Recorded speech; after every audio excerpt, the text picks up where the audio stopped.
ਖਾਲਸਾ ਜੀ। ਚੈਨਲ ਨੂੰ ਸਬਸਕ੍ਰਾਈਬ ਕਰਨ ਤੋਂ ਬਾਅਦ 'ਚ ਆਲ ਨੋਟੀਫਿਕੇਸ਼ਨ ਨੂੰ ਜ਼ਰੂਰ ਔਨ ਕਰੋ ਤਾਂ ਕਿ ਸਾਡੀ ਕਥਾ ਕੀਰਤਨ ਦੀ ਹਰ ਵੀਡੀਓ ਤੁਹਾਡੇ ਤੱਕ ਪਹੁੰਚਦੀ ਰਹੇ ਅਤੇ ਵੀਡੀਓ ਨੂੰ ਲਾਈਕ ਕਰਨਾ ਨਾ ਭੁੱਲਣਾ ਜੀ। ਸਾਹਿਬ ਕਮਾਲ बारगाहे नायत के मालक, कलयुगी जीवों के उद्धार करता, साहिब सहाबा जोत रूप हर आप, महिमा दे मालक तन तन तन गुरु पिता श्री गुरुदेव गुरु ग्रंथ साहिब जी दे महान बरकतमयी नायतमयी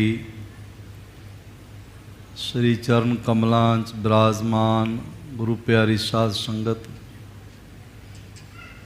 गुरुदेव जी की महान इनायत का सदका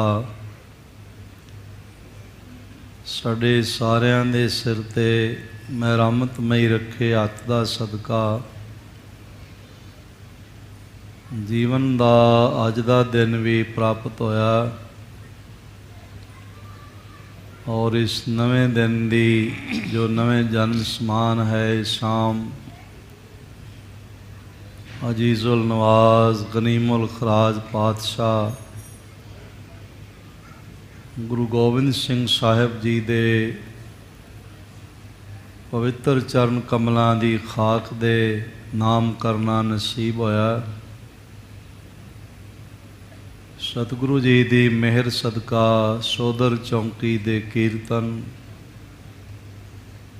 हर कीरत हमरी रहरास आरती अरदास ते फिर साहिब जी दे पावन हुक्मनामे आपने सरवण कीते हन।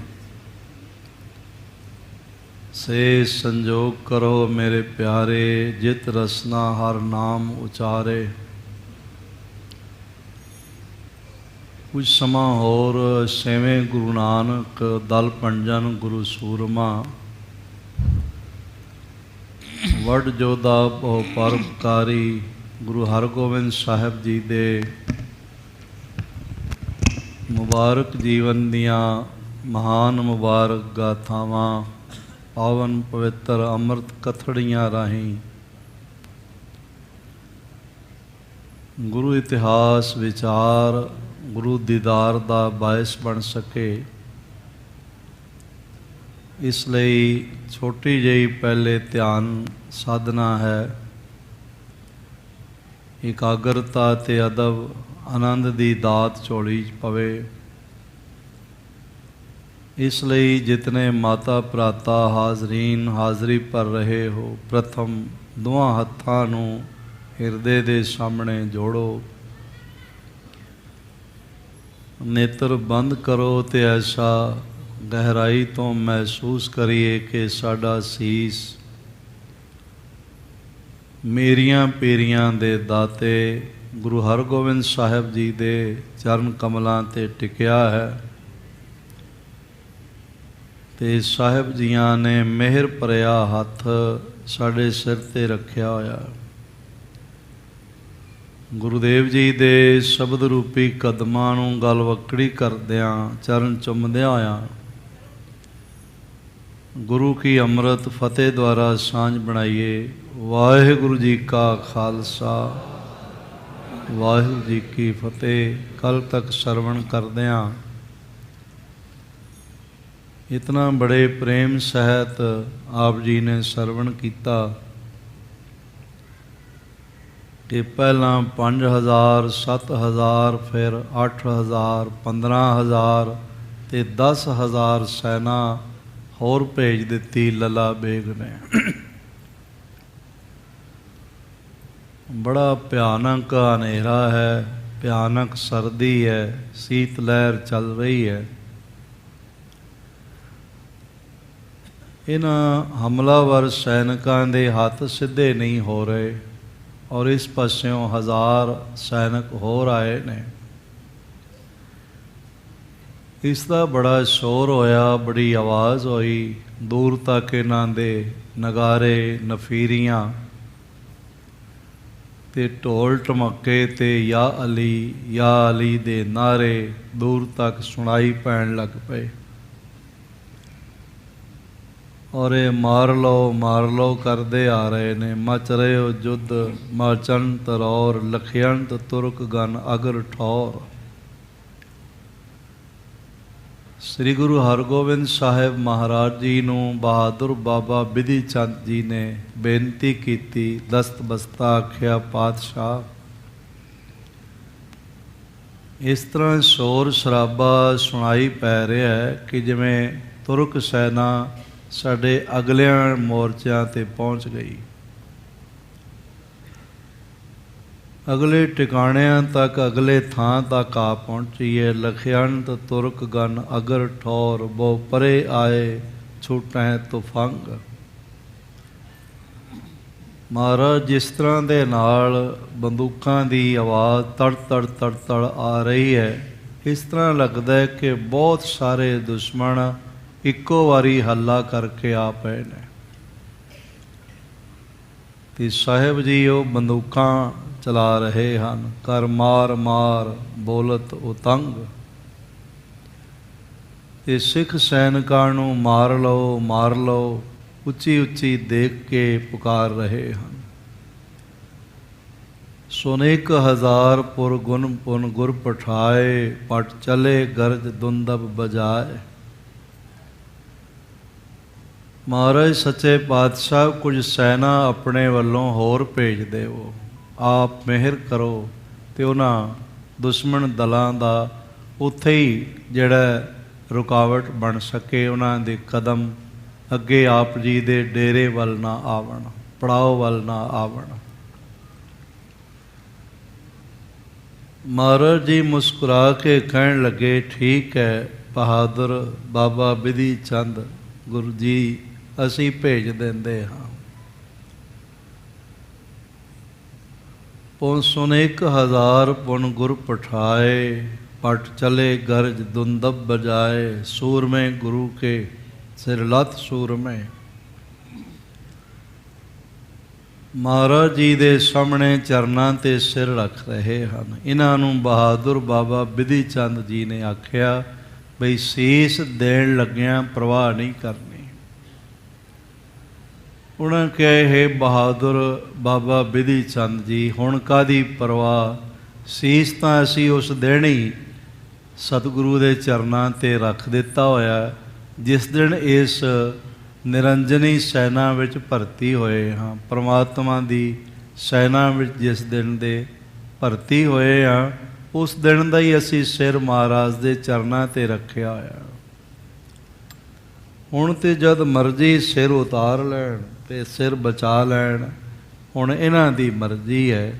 ਉਹ ਬਹੁਤ ਨਗਾਰੇ ਵਜਾ ਕੇ ਜੋ ਹੁਤੇ ਤਿਆਰ ਚਾਹੇ ਕਰਨ ਜੰਗ ਕਰਨ ਲਈ ਤਿਆਰ ਸਨ ਪਹਿਲਾਂ ਹੀ। ਕਟ ਕਸੇ ਤਪਤ ਜੋ ਅਗਨ ਸੰਗ, ਹੱਥ ਇਹਨਾਂ ਨੇ ਅੱਗ ਨਾਲ ਪਹਿਲਾਂ ਹੀ ਸੇਕੇ ਹੋਏ ਔਰ ਸੋਹਣੇ ਕਮਰ ਕੱਸੇ ਕਰ ਲਏ ਨੇ। ਅਗਲੀ ਵਿਚਾਰ ਮਹਾਰਾਜ ਦੀ ਮਿਹਰ ਨਾਲ ਸਰਵਣ ਕਰੀਏ।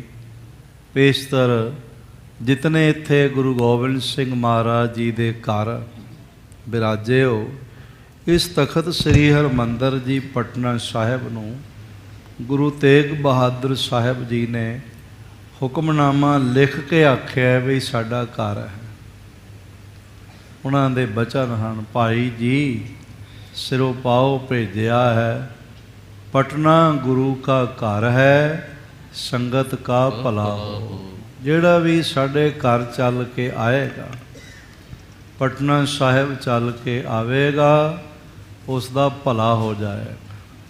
ਉਹਦਾ ਕੀ ਭਲਾ ਹੋਵੇਗਾ, ਮੈਂ ਅਰਜ਼ ਕਰਾਂ, ਸਭ ਤੋਂ ਪਹਿਲਾਂ ਉਹਦਾ ਸਰੀਰ ਭਲਾ ਹੋ ਜਾਏਗਾ, ਨਿਰੋਗ ਹੋ ਜਾਏਗਾ।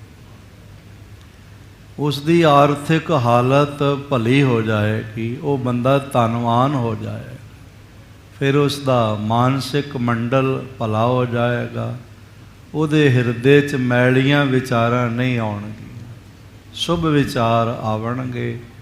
ਜਿਹੜਾ ਸਾਡੇ ਘਰ ਪਟਨਾ ਸਾਹਿਬ ਆਏਗਾ, ਸ਼ਰਧਾ ਪ੍ਰੇਮ ਨਾਲ ਸੱਚੇ ਦਿਲੋਂ ਪਹੁੰਚੇਗਾ, ਉਸ ਦੀ ਦ੍ਰਿਸ਼ਟੀ ਭਲੀ ਹੋ ਜਾਏਗੀ, ਉਹ ਪਰਾਇਆ ਰੂਪ ਆਪਣੀਆਂ ਨਜ਼ਰਾਂ ਨਾਲ ਨਹੀਂ ਦੇਖ ਸਕੇ।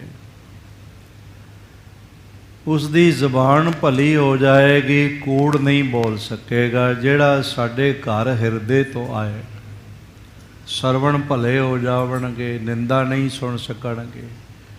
ਇਸ ਤਰ੍ਹਾਂ ਤੁਚਾ ਭਲੀ ਹੋ ਜਾਏਗੀ, ਮੈਲਾ ਸਪਰਸ਼ ਨਹੀਂ ਹੋਵੇ।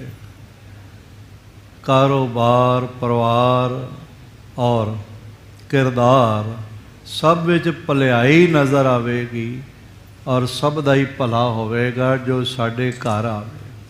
ਆਪ ਮਹਾਰਾਜ ਜੀ ਦੇ ਘਰ ਆਏ ਬੈਠੇ ਹੋ। ਕੁਝ ਐਸੇ ਵੀ ਸੱਜਣ ਨੇ ਜੋ ਆਪਣੇ ਘਰ ਵਿੱਚ, ਜਿਹੜਾ ਘਰ ਉਹਨਾਂ ਨੂੰ ਗੁਰੂ ਨੇ ਬਖਸ਼ਿਆ ਹੋਇਆ, ਗੁਰੂ ਦੇ ਬਖਸ਼ੇ ਹੋਏ ਘਰ ਵਿੱਚ ਬਿਰਾਜਮਾਨ ਹੋ ਕੇ ਇਸ ਵੇਲੇ ਸੁਣਨ ਲੱਗ ਪੈਂਦੇ।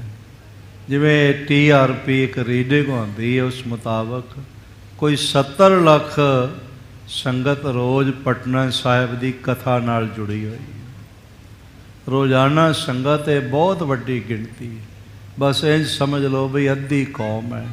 ਜੇ 2.5 ਕਰੋੜ ਦੀ ਕੌਮ ਮੰਨੀ ਜਾਏ ਤਾਂ ਫਿਰ ਲਗਭਗ ਅੱਧੀ ਕੌਮ ਜਿਹੜੀ ਹੈ ਰੋਜ਼ ਤਖਤ ਪਟਨਾ ਸਾਹਿਬ ਨਾਲ ਜੁੜ ਕੇ ਤੇ ਮਹਾਰਾਜ ਜੀ ਦੇ ਦਰ ਤੇ ਹੋਣ ਵਾਲੀ ਕਥਾ ਸੁਣਦੇ। ਇਤਨੇ ਸੰਗਤਾਂ ਦੀਆਂ ਫੋਨ ਕਾਲਾਂ ਆਉਂਦੀਆਂ ਨੇ, ਅਸੀਂ ਸਾਰੀਆਂ ਅਟੈਂਡ ਨਹੀਂ ਕਰ ਸਕਦੇ। ਉਹਨਾਂ ਕੋਲੋਂ ਮਾਫੀ ਵੀ ਮੰਗਦੇ ਹਾਂ ਬਈ ਜਿਨ੍ਹਾਂ ਦੀ ਕਾਲ ਅਸੀਂ ਅਟੈਂਡ ਨਹੀਂ ਕਰ ਸਕਦੇ, ਗੱਲਬਾਤ ਨਹੀਂ ਕਰ ਸਕਦੇ। ਉਹਦੇ ਕਈ ਕਾਰਨ ਨੇ, ਪਰ ਸਭ ਤੋਂ ਵੱਡਾ ਕਾਰਨ ਮਹਾਰਾਜ ਜੀ ਦੀ ਪਰਮ ਪਵਿੱਤਰ ਸੇਵਾ ਹੈ। 1:30 ਵਜੇ ਇਸ਼ਨਾਨ ਕਰਨਾ ਹੁੰਦਾ ਹੈ, ਫਿਰ ਇਸ ਤਰ੍ਹਾਂ ਰਾਤ ਸਾਰੀ ਜਾਗਦਿਆਂ ਹੀ ਲੰਘ ਜਾਂਦੀ। ਦਿਨੇ ਕੁਝ ਸਮਾਂ ਆਰਾਮ ਵੀ ਕਰਨਾ ਹੁੰਦਾ ਹੈ। ਉਸ ਦੌਰਾਨ ਜਿਹੜੀਆਂ ਗੁਰੂ ਪਿਆਰੀਆਂ ਭਾਵਨਾ ਨਾਲ ਭਰੀਆਂ ਹੋਈਆਂ, ਪਿਆਰ ਭਿੱਜੇ ਹਿਰਦੇ ਵਾਲੀਆਂ ਸੰਗਤਾਂ ਦੀਆਂ ਫੋਨ ਕਾਲਾਂ ਆਉਂਦੀਆਂ ਨੇ, ਉਹ ਅਸੀਂ ਸੁਣਨ ਤੋਂ ਵਾਂਝੇ ਰਹਿ ਜਾਂਦੇ। ਉਹਨਾਂ ਕੋਲੋਂ ਮਾਫੀ ਵੀ ਮੰਗਦੇ ਹਾਂ ਅਤੇ ਮਹਾਰਾਜ ਦੇ ਚਰਨਾਂ 'ਚ ਅਰਦਾਸ ਵੀ ਕਰਦੇ ਹਾਂ। ਇਹ ਸਰੋਤਿਆਂ ਦੀ ਗਿਣਤੀ 70 ਲੱਖ ਹੀ ਨਾ ਰਹਿ ਜਾਏ, ਬਲਕਿ ਇਸ ਨਾਲੋਂ ਵੀ ਲੱਖਾਂ ਗੁਣਾ ਜ਼ਿਆਦਾ ਹੋ ਜਾਏ। ਸਾਰੀ ਦੁਨੀਆ ਵਿੱਚ ਗੁਰੂ ਪਾਤਸ਼ਾਹ ਜੀ ਦੇ ਘਰ ਦੀ ਇਹ ਵਡਿਆਈ ਪਹੁੰਚਦੀ ਹੈ। ਆਪ ਨੇ ਇਤਨਾ ਸਰਵਣ ਕੀਤਾ, ਅੱਗੋਂ ਵਿਚਾਰ ਸਰਵਣ ਕਰੀਏ ਪੇਸ਼ਤਰ। ਇੱਕ ਵਾਰੀ ਜਿਤਨੇ ਮਹਾਰਾਜ ਜੀ ਦੇ ਇਸ ਘਰ ਜਾਂ ਸਾਹਿਬ ਵੱਲੋਂ ਬਖਸ਼ੇ ਹੋਏ ਘਰ ਵਿੱਚ ਬੈਠੇ ਸੁਣ ਰਹੇ ਹੋ, ਆਖੋ ਧੰਨ ਗੁਰੂ ਹਰਗੋਬਿੰਦ ਸਾਹਿਬ ਜੀ ਮਹਾਰਾਜ। ਇੱਕ ਵਾਰੀ ਫਿਰ ਸਾਰੇ ਆਖੋ ਜੀ, ਧੰਨ ਗੁਰੂ ਹਰਗੋਬਿੰਦ ਸਾਹਿਬ ਜੀ ਮਹਾਰਾਜ। ਜਿਨ ਕੇਰ ਤਿਆਰ ਤੁਪਕੰ ਉਠਾਏ, ਜਿਨ੍ਹਾਂ ਦੀਆਂ ਬੰਦੂਕਾਂ ਤਿਆਰ ਬਰ ਤਿਆਰ ਆ, ਉਹਨਾਂ ਨੇ ਬਾਰੂਦ ਭਰ ਕੇ, ਤੋੜੇ ਕੱਸ ਕੇ, ਗੱਜ ਨਾਲ ਤੋੜੇ ਕੱਸ ਕੇ ਤੇ ਬੰਦੂਕਾਂ ਪਹਿਲੋਂ ਹੀ ਤਿਆਰ ਕੀਤੀਆਂ। ਰਣ ਦੇਖ ਸੂਰੇ ਚਿੱਤ ਉਲਾਸ, ਇਹੋ ਜਿਹੀ ਉਹਨਾਂ ਦੇ ਹਿਰਦੇ ਦੀ ਅਵਸਥਾ ਹੈ। ਉਹ ਰਹਿ ਨਹੀਂ ਪਾ ਰਹੇ, ਬਸ ਮਹਾਰਾਜ ਜੀ ਨੇ ਆਗਿਆ ਦੇਣੀ ਹੈ, ਇਹੀ ਉਡੀਕਦੇ ਪਏ। ਉਂਝ ਉਹਨਾਂ ਦੇ ਡੋਲੇ ਫਰਕ ਰਹੇ ਹਨ ਅਤੇ ਧਰਮ ਯੁੱਧ ਵਿੱਚ ਚਾਹ ਨਾਲ ਕੁੱਦਣ ਵਾਸਤੇ ਉਹ ਤਿਆਰ ਬਰ ਤਿਆਰ ਹਨ। ਸਭ ਚਲੇ ਹਰੀ ਫਨ ਹਥਨ ਚਾਏ, ਜਿਹੜੇ ਮਹਾਰਾਜ ਜੀ ਦੇ ਸੂਰਮੇ ਨੇ ਦੁਸ਼ਮਣਾਂ ਨੂੰ ਦਾ ਨਾਸ਼ ਕਰਨ ਵਾਸਤੇ, ਮਨ ਵਿੱਚ ਬੜਾ ਚਾਅ ਹੈ ਇਹਨਾਂ ਦੇ। ਉਤਕੰਠ ਤੇ ਅਦਕ ਜਿਲ ਰਨ ਵੀਰ, ਔਰ ਇਸ ਤਰ੍ਹਾਂ ਦੇ ਨਾਲ ਬਹੁਤ ਸੋਹਣਾ ਭਾਈ ਸਾਹਿਬ ਭਾਈ ਸੰਤੋਖ ਸਿੰਘ ਜੀ ਨੇ ਇਹ ਮਹਾਰਾਜ ਜੀ ਦਾ ਇਤਿਹਾਸ ਲਿਖਿਆ ਹੈ ਕਿ ਬੜੇ ਉਤਸ਼ਾਹ ਨਾਲ, ਚਾਅ ਨਾਲ ਜੰਗ ਕਰਨ ਵਾਸਤੇ ਚੱਲੇ ਹਨ, ਲੜਨ ਵਾਸਤੇ। ਉਤਕੰਠਤ ਅਦਿਕ ਜੇ ਲਰਨ ਵੀਰ, ਵੀਰ ਸੂਰਮੇ ਜਿਹੜੇ ਨੇ ਉਹ ਲੜਨ ਵਾਸਤੇ ਮਹਾਰਾਜ ਜੀ ਦੇ ਬੜੇ ਉਤਸ਼ਾਹਿਤ ਹਨ। ਗੁਰ ਰਖੈ ਰੂਕਦੈ ਬਹੁਤ ਧੀਰ, ਭਾਵੇਂ ਇਹਨਾਂ ਨੇ ਪਹਿਲੇ ਵੀ ਆਪਣਾ ਮਨ ਬਣਾਇਆ ਹੋਇਆ ਕਿ ਧਰਮ ਯੁੱਧ ਵਿੱਚ ਚਾਅ ਸਹਿਤ ਆਪਣਾ ਹਿੱਸਾ ਪ੍ਰਾਪਤ ਕਰੀਏ, ਪਰ ਮਹਾਰਾਜ ਨੇ ਧੀਰਜ ਦੇ ਕੇ ਰੋਕਿਆ ਹੋਇਆ। ਭਈ ਅਜੇ ਲੋੜ ਨਹੀਂ, ਜਦੋਂ ਲੋੜ ਆਵੇਗੀ ਫਿਰ ਭੇਜਾਂਗੇ। ਤਬ ਕਹਿਤ ਪਰਸਪਰ ਸੂਰ ਜਾਤ। ਇਸ ਤਰ੍ਹਾਂ ਫਿਰ ਜਦ ਮਹਾਰਾਜ ਜੀ ਨੇ 1000 ਸੈਨਿਕਾਂ ਨੂੰ ਆਗਿਆ ਦੇ ਦਿੱਤੀ, ਅੱਗੇ ਵੀ ਮਹਾਰਾਜ ਜੀ ਦਾ 1000 ਸੈਨਿਕ ਜੰਗ ਵਿੱਚ ਹੈ, ਦੂਜਾ 1000 ਸੈਨਿਕ ਹੋਰ ਭੇਜ ਦਿੱਤੇ। ਔਰ ਇਹ ਬਹੁਤ ਆਨੰਦ ਨਾਲ ਮਹਾਰਾਜ ਜੀ ਦੀ ਆਗਿਆ ਮਿਲਣ ਕਰਕੇ ਪ੍ਰਸੰਨ ਹੋਏ, ਖੁਸ਼ ਹਨ ਤੇ ਇੱਕ ਦੂਜੇ ਨੂੰ ਹੁਣ ਕਹਿੰਦੇ ਜਾ ਰਹੇ ਹਨ, ਮਨ ਭਾਵਤੀ ਸੋ ਕਰ ਲਿਹੋ ਬਾਤ। ਆਖਣ ਲੱਗੇ ਵੀ ਅੱਜ ਮੌਕਾ ਮਿਲ ਗਿਆ। ਪਹਿਲੇ 2 ਜੰਗਾਂ 'ਚ ਜਿਹੜੇ ਹੈ ਸਨ ਉਹ ਵੀ ਖੁਸ਼ ਹੋ ਰਹੇ ਸਨ, ਤੇ ਜਿਹੜੇ ਨਵੇਂ ਸੂਰਮੇ ਭਰਤੀ ਹੋਏ ਪਹਿਲੀਆਂ 2 ਜੰਗਾਂ ਵਿੱਚ ਨਹੀਂ, ਉਹ ਬੜੇ ਚਾਅ ਨਾਲ ਕਹਿੰਦੇ ਨੇ ਅੱਜ ਮੌਕਾ ਮਿਲ ਗਿਆ, ਹੁਣ ਇਹਨਾਂ ਤੁਰਕਾਂ ਨਾਲ ਜਿਹੜੀ ਕਰਨੀ ਹੈ ਕਰ ਲਓ। ਭਾਵ ਇਹਨਾਂ ਨੂੰ ਜਿਸ ਤਰ੍ਹਾਂ ਨਾਲ ਝਟਕਾਉਣਾ ਹੈ ਝਟਕਾ ਲਓ, ਕੋਈ ਬਚ ਕੇ ਨਹੀਂ ਜਾਣਾ ਚਾਹੀਦਾ। ਇਮ ਕਹਿ ਕੁਦਾਏ ਗਮਨੇ ਤੁਰੰਗ। ਇਸ ਤਰ੍ਹਾਂ ਦੇ ਨਾਲ ਮਹਾਰਾਜ ਜੀ ਦੇ ਸੂਰਮੇ ਘੋੜਿਆਂ ਨੂੰ ਅੱਡੀ ਲਾ ਕੇ ਦੌੜਾ ਕੇ ਤੇ ਮੈਦਾਨੇ ਜੰਗ ਵੱਲ ਆ ਰਹੇ ਹਨ। ਇੱਕ ਬਾਰ ਪਹੁੰਚਤ ਛੋਰੀ ਤੁਫੰਗ। ਤੇ ਜ਼ਿਆਦਾ ਦੂਰ ਨਹੀਂ ਸੀ, ਲਾਗੇ ਹੀ ਸਹੀ, ਤੇ ਇੱਕੋ ਵਾਰ ਪਹੁੰਚ ਕੇ ਇਹਨਾਂ ਨੇ 1000 ਸੈਨਾ ਪਹਿਲੇ ਯੁੱਧ ਵਿੱਚ ਹੈਗੀ ਹੈ, 1000 ਹੋਰ ਪਹੁੰਚ ਗਈ ਹੈ, ਤੇ 2000 ਇਕੱਠੀਆਂ ਬੰਦੂਕਾਂ ਚੱਲ ਪੈਣ, ਅੱਗੇ ਬਚਦਾ ਕੀ? 70 ਵਿੱਚ ਜਾਂਦੇ ਨੇ। ਇਹਨਾਂ ਨੇ ਪਹੁੰਚਦਿਆਂ ਸਾਰੀ ਤੜ ਤੜ ਬੰਦੂਕਾਂ ਚਲਾ ਦਿੱਤੀਆਂ। ਤਬ ਜੋਧ ਮਲਕ ਜਾਤੀ ਬੁਲਾਏ। ਫਿਰ ਭਾਈ ਜੋਧ ਰਾਏ ਜੀ ਨੇ ਮਲਕ ਜਾਤੀ ਨਾਮ ਦਾ ਬਹੁਤ ਭਾਰਾ ਸੂਰਮਾ ਹੈ, ਉਸ ਨੂੰ ਆਪਣੇ ਕੋਲ ਬੁਲਾਇਆ। ਬਚ ਕਹਿਤ ਕਰੋ ਅਬ ਕੋਏ ਦਾਏ। ਤੇ ਬਚਨ ਕੀਤਾ, ਆਖਿਆ ਹੁਣ ਆਓ ਕੋਈ ਘਾਤ ਲਾ ਕੇ ਨਾ, ਢੰਗ ਤਰੀਕੇ ਨਾਲ, ਕਿਉਂਕਿ ਸਾਧ ਸੰਗਤ ਕਈ ਦਫਾ ਯੁੱਧ ਜ਼ੋਰ ਨਾਲ ਜਿੱਤਿਆ ਜਾਂਦਾ ਹੈ, ਤੇ ਜੇ ਅਗਲਾ ਬਹੁਤਾ ਤਾਕਤਵਰ ਹੋਵੇ ਫਿਰ ਜੁਗਤ ਨਾਲ ਜਿੱਤਿਆ ਜਾਂਦਾ। ਜੇ ਮਹਾਰਾਜ ਕਹਿੰਦੇ ਨੇ ਉੱਥੇ ਜ਼ੋਰ ਜੁਗਤ ਨੇ, ਜ਼ੋਰ ਨਾ ਜੁਗਤੀ ਛੁੱਟੇ ਸੰਸਾਰ, ਉੱਥੇ ਜ਼ੋਰ ਜੁਗਤ ਨਹੀਂ ਚੱਲਦੀ। ਪਰ ਇੱਥੇ ਪਹਿਲੀ ਗੱਲ ਹੈ, ਜੇ ਸੈਨਿਕ ਸ਼ਤਰੂ ਜਿਹੜਾ ਦੁਸ਼ਮਣ ਸੈਨਾ ਦਾ ਜਿਹੜਾ ਹਜ਼ੂਮ ਹੈ ਥੋੜ੍ਹਾ ਹੋਵੇ ਤੇ ਉਸ ਨੂੰ ਜ਼ੋਰ ਨਾਲ ਜਿੱਤਿਆ ਜਾ ਸਕਦਾ, ਪਰ ਜੇ ਵੱਡੀ ਸੈਨਾ ਸਾਹਮਣੇ ਹੋਵੇ ਫਿਰ ਜੁਗਤੀ ਵਰਤਣੀ ਪੈਂਦੀ। ਉਸ ਸੈਨਾ ਦਾ ਵੱਡੇ ਤੋਂ ਵੱਡਾ ਨੁਕਸਾਨ ਹੋਵੇ ਤੇ ਆਪਣੀ ਜਿੱਤ ਹੋਵੇ, ਆਪਣੀ ਜਾਨ ਬਚੇ, ਇਸ ਲਈ ਵੱਡੀ ਕੋਈ ਜੁਗਤੀ ਵਰਤਣੀ ਪੈਂਦੀ। ਜਿਵੇਂ ਗੁਰੂ ਗੋਬਿੰਦ ਸਿੰਘ ਮਹਾਰਾਜ ਜੀ ਨੇ ਵੀ, ਇਹ ਯੁੱਧ ਦਾ ਇੱਕ ਹਥਿਆਰ ਹੀ ਹੈਗਾ ਹੈ, ਦੁਸ਼ਮਣ ਨੂੰ ਭੰਬਲ ਭੂਸੇ ਪਾ ਦੇਣਾ, ਦੁਸ਼ਮਣ ਨੂੰ ਦਿਸ਼ਾਹੀਨ ਕਰ ਦੇਣਾ, ਔਰ ਦੁਸ਼ਮਣ ਨੂੰ ਵਿਚਾਰਹੀਨ ਕਰ ਦੇਣਾ, ਤੇ ਉਸ ਦੇ ਵਿੱਚ ਰੌਲਾ ਪਵਾ ਦੇਣਾ। ਇਹ ਇੱਕ ਬਹੁਤ ਵੱਡੀ ਚਾਲ ਹੁੰਦੀ। ਜਦੋਂ ਕਿਸੇ ਪਰਿਵਾਰ ਵਿੱਚ, ਕਿਸੇ ਸੰਗਠਨ ਵਿੱਚ, ਕਿਸੇ ਆਰਗੇਨਾਈਜੇਸ਼ਨ ਵਿੱਚ ਰੌਲਾ ਪੈਣ ਲੱਗ ਪਵੇ ਨਾ, ਫਿਰ ਸੋਚਣਾ ਚਾਹੀਦਾ ਵੀ ਦੁਸ਼ਮਣ ਨੇ ਚਾਲ ਤਾਂ ਨਹੀਂ ਚੱਲੀ ਹੋਈ। ਦੁਸ਼ਮਣ ਅਫਵਾਹਾਂ ਉਡਾ ਕੇ ਰੌਲਾ ਪਵਾ ਦਿੰਦੇ ਨੇ, ਔਰ ਉਹ ਰੌਲਾ ਸੰਗਠਨਾਤਮਕ ਸ਼ਕਤੀਆਂ ਨੂੰ ਭੰਬਲ ਭੂਸੇ ਪਾ ਦਿੰਦਾ, ਉਹਨਾਂ ਦੀ ਸ਼ਕਤੀ ਖਿਲਰ ਜਾਂਦੀ ਹੈ, ਇੱਕ ਦੂਜੇ ਦਾ ਵਿਰੋਧ ਕਰਨ ਲੱਗ ਪੈਂਦੇ ਨੇ ਤੇ ਹਾਰ ਹੋ ਜਾਂਦੀ। ਇਸ ਲਈ ਸੰਗਠਿਤ ਹੋ ਕੇ ਮਹਾਰਾਜ ਜੀ ਦੇ ਸਿੱਖ ਭਾਈ ਜੋਧ ਰਾਏ ਜੀ ਨੇ ਜਾਤੀ ਮਲਕ ਨੂੰ ਬੁਲਾਇਆ ਤੇ ਆਖਿਆ ਹੁਣ ਇਤਨੀ ਵੱਡੀ ਸੈਨਾ ਨਾਲ ਜ਼ੋਰ ਨਾਲ ਜਿੱਤਣਾ ਤੇ ਔਖਾ ਹੈ, ਇਸ ਲਈ ਕੋਈ ਦਾ ਬਣਾਈਏ, ਕੋਈ ਟੈਕਨੀਕ ਵਰਤੀਏ, ਕੋਈ ਢੰਗ ਤਰੀਕਾ ਵਰਤੀਏ ਜਿਸ ਨਾਲ ਇਸ ਵੱਡੀ ਸੈਨਾ ਤੇ ਸਾਨੂੰ ਫਤਿਹ ਪ੍ਰਾਪਤ ਹੋ ਜਾਵੇ। ਜਿਸ ਤੇ ਵਿਨਾਸ਼ ਤੁਰਕਾਨ ਹੋਏ। ਜਿਸ ਨਾਲ ਤੁਰਕਾਂ ਦਾ ਨਾਸ਼ ਹੋ ਜਾਏ।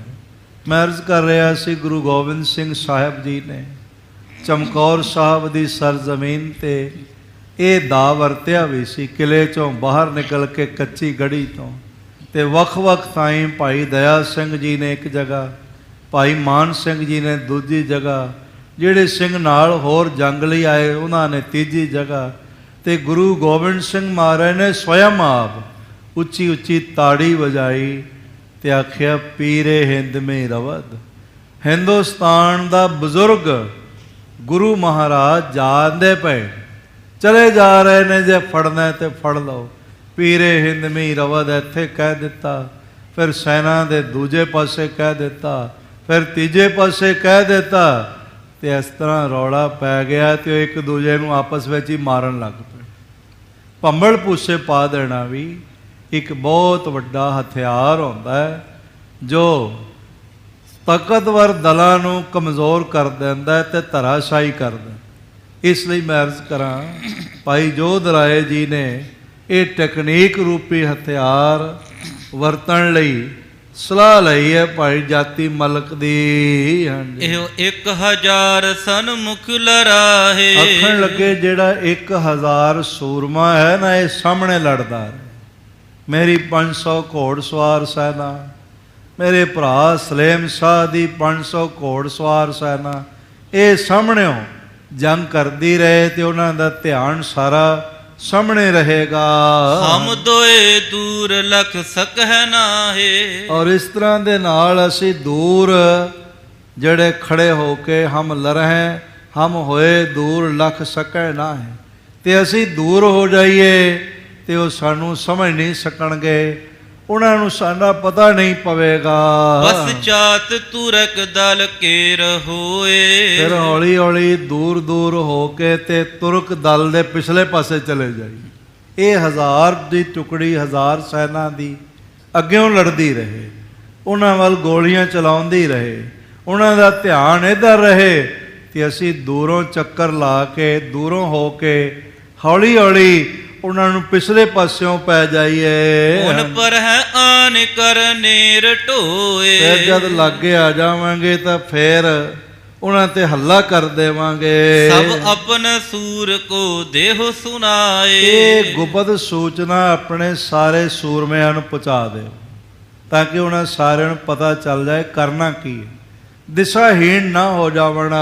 ਰਹਿ ਟੋਲ ਬੀਚ ਨਹਿ ਨਿਕਸ ਜਾਏ। ਜਿਹੜੀ ਗੱਲ ਸਮਝਾਉਣੀ ਹੈ, ਜਾਤੀ ਮਲਕ ਜੀ ਨੇ ਪੁੱਛਿਆ ਤੇ ਮਹਾਨ ਸਿਪਾ ਸਲਾਰ ਭਾਈ ਜੋਧ ਰਾਏ ਆਖਣ ਲੱਗੇ ਬਈ ਗੱਲ ਇਹ ਸਮਝਾਉਣੀ ਹੈ, ਆਪਣੇ ਜਥਿਆਂ ਤੋਂ ਦੂਰ ਨਹੀਂ ਜਾਣਾ, ਆਪਣੇ ਸਾਥੀਆਂ ਦੇ ਲਾਗੇ ਲਾਗੇ ਰਹਿਣਾ, ਦੂਰ ਨਹੀਂ ਜਾਣਾ ਤੇ ਨੇੜੇ ਨੇੜੇ ਹੋ ਕੇ ਰਹਿਣਾ ਤੇ ਉਹਨਾਂ ਨੂੰ ਦੁਸ਼ਮਣ ਸੈਨਾ ਨੂੰ ਭੰਬਲ ਭੂਸੇ ਪਾਉਣਾ, ਉਹਨਾਂ ਨੂੰ ਖਿਲਾਰਨਾ, ਆਪ ਨਹੀਂ ਖਿਲਰਨਾ।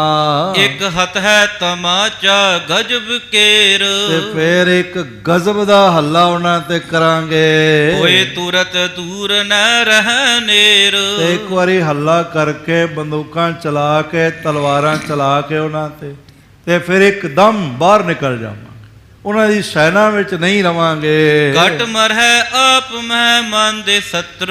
ਉਹ ਤਾਂ ਮੰਦ ਬੁੱਧੀ ਪਹਿਲਾਂ ਹੀ ਹੋਏ ਪਏ, ਪਾਗਲਾਂ ਵਾਂਗੂ ਇੱਕ ਦੂਜੇ ਤੇ ਹਮਲਾ ਕਰ ਦੇਣਗੇ ਤੇ ਲੜ ਕੇ ਮਰ ਜਾਵਣਗੇ। ਨਹਿ ਲਖ ਹੈ ਤਿਮਰ ਮੈਂ ਹੱਥ ਹੈ ਮਿੱਤਰ।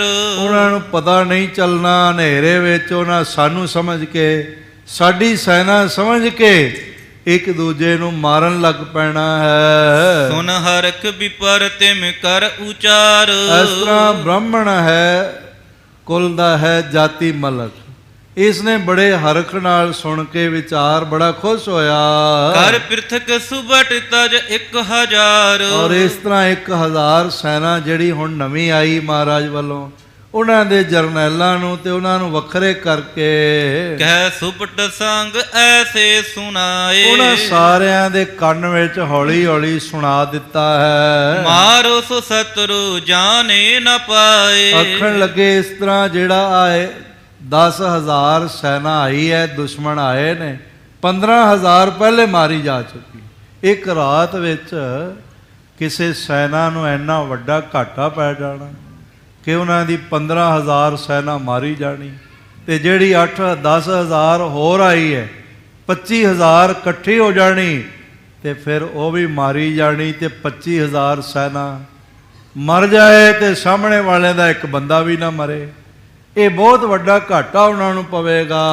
ਤਿਆਗ ਗੰਤ ਤੁਪਕ ਕਰ ਮਾਰ ਮਾਰ। ਔਰ ਇਸ ਤਰ੍ਹਾਂ ਦੇ ਨਾਲ ਬੰਦੂਕਾਂ ਛੱਡ ਛੱਡ ਕੇ, ਭਾਵ ਗੋਲੀਆਂ ਚਲਾ ਚਲਾ ਕੇ, ਉਗਲੰਤ ਜਵਾਲ ਬਾਰੂਦ ਡਾਰ। ਔਰ ਇਹਨਾਂ ਜਵਾਲਾ ਉਗਲਦੀਆਂ ਹੋਈਆਂ ਬੰਦੂਕਾਂ ਦੀਆਂ ਗੋਲੀਆਂ ਸੁੱਟ ਕੇ ਭਾਵ ਮਾਰ ਕੇ। ਕਸਿਆੰਤ ਫੇਰ ਬਹੁ ਠੋਕ ਠੋਕ, ਇੱਕ ਵਾਰੀ ਫੇਰ 1000 ਗੋਲੀਆਂ ਪਿਛਲੇ ਪਾਸਿਓਂ ਚਲਾ ਕੇ, ਅੱਗੋਂ ਵੀ ਗੋਲੀਆਂ ਚੱਲਣਗੀਆਂ 1000 ਬੰਦੂਕਾਂ ਤੇ 1000 ਪਿੱਛੋਂ ਵੀ ਚੱਲਣਗੀਆਂ। ਇੱਕ ਵਾਰੀ ਚਲਾ ਕੇ ਤੇ ਦੂਜੀ ਵਾਰੀ ਫਿਰ ਭੜਕ ਪਾ ਚਲਾਉਣੀਆਂ ਹਨ। ਛਣਕਾਂ ਤੇ ਗਜਨ ਗੁਲਕਾਂ ਅਰੋਕ, ਉਹ ਗੱਜ ਦੇ ਛਣਕਣ ਦੀ ਆਵਾਜ਼ ਵੀ ਉਹਨਾਂ ਨੂੰ ਸੁਣਨੀ ਚਾਹੀਦੀ, ਕਿਉਂਕਿ ਆਵਾਜ਼ ਨਾਲ ਵੀ ਦੁਸ਼ਮਣ ਭੈਭੀਤ ਹੋ ਜਾਂਦਾ। ਨਿਰਾ ਹਥਿਆਰ ਨਾਲ ਹੀ ਭੈਭੀਤ ਨਹੀਂ ਹੁੰਦਾ। ਇਸ ਲਈ ਜਿਹੜੇ 71 ਦੀ 65 ਦੀ ਲੜਾਈ ਹੋਈ ਭਾਰਤ ਤੇ ਪਾਕਿਸਤਾਨ ਦੀ, ਉਹਦੇ ਵਿੱਚ ਸਿੱਖ ਰੈਜੀਮੈਂਟ ਨੂੰ ਵੱਡਾ ਮਾਣ ਮਿਲਿਆ। ਇਹਨਾਂ ਦੇ ਸਾਹਮਣੇ ਦੁਸ਼ਮਣ ਭੱਜ ਜਾਂਦੇ ਸਨ ਤੇ ਕਾਰਨ ਪਤਾ ਕੀ ਸੀ? ਇਹ ਗੋਲੀ ਬੰਦੂਕ ਚਲਾਉਣ ਤੋਂ ਪਹਿਲੇ ਉੱਚੀ ਸਾਰੀ ਜੈਕਾਰਾ ਬੁਲਾਉਂਦੇ ਸਨ। ਇੱਕ ਉੱਚੀ ਸਾਰੀ ਬੋਲੇ ਸੋ ਨਿਹਾਲ ਕਹਿੰਦਾ ਸੀ ਤੇ ਬਾਕੀ ਸਾਰੀ ਟੁਕੜੀ ਉੱਚੀ ਆਵਾਜ਼ ਵਿੱਚ ਸਤਿ ਸ੍ਰੀ ਅਕਾਲ ਕਹਿੰਦੀ ਸੀ। ਇਹ ਆਵਾਜ਼ ਸੁਣ ਕੇ ਉਹਨਾਂ ਨੂੰ ਲੱਗਦਾ ਸੀ ਵੀ ਸ਼ਾਇਦ ਲੱਖਾਂ ਹੀ ਸੈਨਾ ਆ ਗਈ। ਇਸ ਢੰਗ ਦੇ ਨਾਲ ਆਖਿਆ ਉੱਚੀ ਉੱਚੀ ਜੈਕਾਰੇ ਗਜਾਉਂਦਿਆਂ ਹੋਇਆਂ ਦੁਬਾਰੇ ਫਿਰ ਭਰ ਕੇ ਬੰਦੂਕਾਂ ਦੁਸ਼ਮਣ ਦਲ ਤੇ ਚਲਾ ਦੇਣੀਆਂ ਹਨ। ਤੋੜਾ ਉਬਾਰ ਤਰ ਜੋਰ ਜੋਰ, ਇਸ ਤਰ੍ਹਾਂ ਤੋੜਾ ਉਭਾਰ ਕੇ ਬਾਹਰ ਕੱਢ ਕੇ ਤੇ ਗੋਲੀਆਂ ਜੋੜ ਜੋੜ ਕੇ ਕਰ ਦਸਤ ਰਵਾਂ ਤੱਕ ਛੋਰ ਛੋਰ, ਫਿਰ ਇਸ ਤਰ੍ਹਾਂ ਹੱਥ ਜਲਦੀ ਜਲਦੀ ਚਲਾ ਕੇ ਤੇ ਗੋਲੀਆਂ ਛੱਡਦੇ ਜਾਣਾ ਹੈ। ਇਤ ਕਰਤ ਯੁੱਧ ਬਹੁ ਤੁਰਕ ਹਾਨ, ਇਸ ਪਾਸੇ ਵੀ ਤੁਰਕ ਯੁੱਧ ਕਰ ਰਹੇ, ਉਹਨਾਂ ਦਾ ਬਹੁਤ ਵੱਡਾ ਸਾਡੀ ਸੈਨਾ ਦੁਆਰਾ ਨੁਕਸਾਨ ਹੋ ਰਿਹਾ ਹੈ। ਗੁਰ ਕਰੀ ਸੋਚ ਪੁਨ ਤਨ ਸਨਾਨ, ਇਸ ਤਰ੍ਹਾਂ ਮਹਾਰਾਜ ਸੱਚੇ ਪਾਤਸ਼ਾਹ ਨੇ ਵੀ ਉਧਰ ਗੋਲੀਆਂ ਦੀ ਆਵਾਜ਼ ਸੁਣੀ। ਸਵੇਰਾ ਹੋਣ ਵਾਲਾ ਹੈ, ਹਾਲੇ ਭਾਵੇਂ ਸਵੇਰਾ ਨਹੀਂ ਹੋਇਆ, ਤੀਜਾ ਪਹਿਰ ਹੈ ਰਾਤ ਦਾ। ਮਹਾਰਾਜ ਜੀਆਂ ਨੇ ਇਸ਼ਨਾਨ ਕੀਤਾ ਹੈ। ਵਟ ਗੁਰੂ ਗਿਰਾ ਨਿਜ ਨੇਮ ਕੀਨ, ਫਿਰ ਸਤਿਗੁਰੂ ਜੀ ਦੀ ਗਿਰਾ ਆਵਾਜ਼ ਨੂੰ ਪੜ੍ਹਿਆ। ਗੁਰੂ ਗਿਰਾ ਕਿਹੜੀ ਹੈ? ਗੁਰੂ ਬਚਨ, ਗੁਰੂ ਕੀ ਬਾਣੀ, ਜੋ ਸਿੱਖ ਨੂੰ ਮਹਾਰਾਜ ਨੇ ਨਿਤਨੇਮ ਦੀ ਦਾਤ ਦੇ ਰੂਪ 'ਚ ਝੋਲੀ 'ਚ ਪਾ ਕੇ ਨਿਵਾਜਿਆ ਹੈ।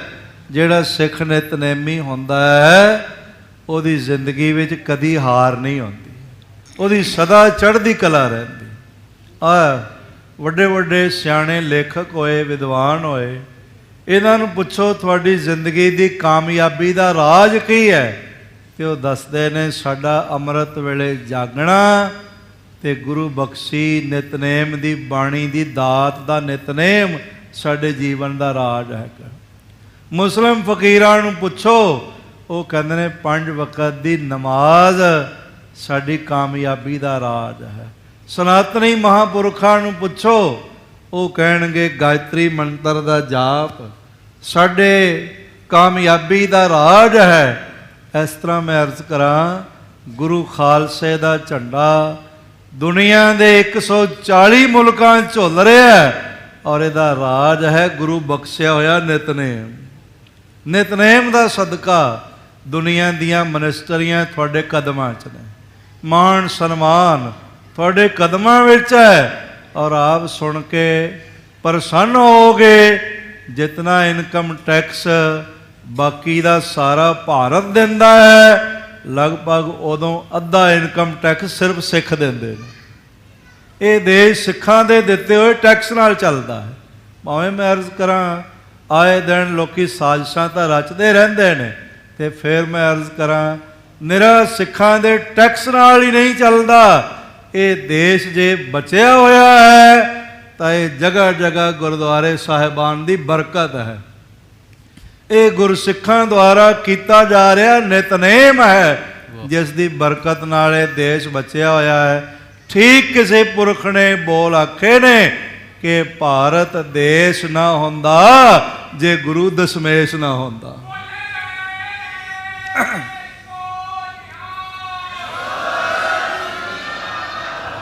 ਥੋੜਾ ਜਿਹਾ ਉੱਚੀ ਜੈਕਾਰਾ ਮਿਲ ਕੇ ਇੱਕ ਬੁਲਾਓ ਸਾਰੇ।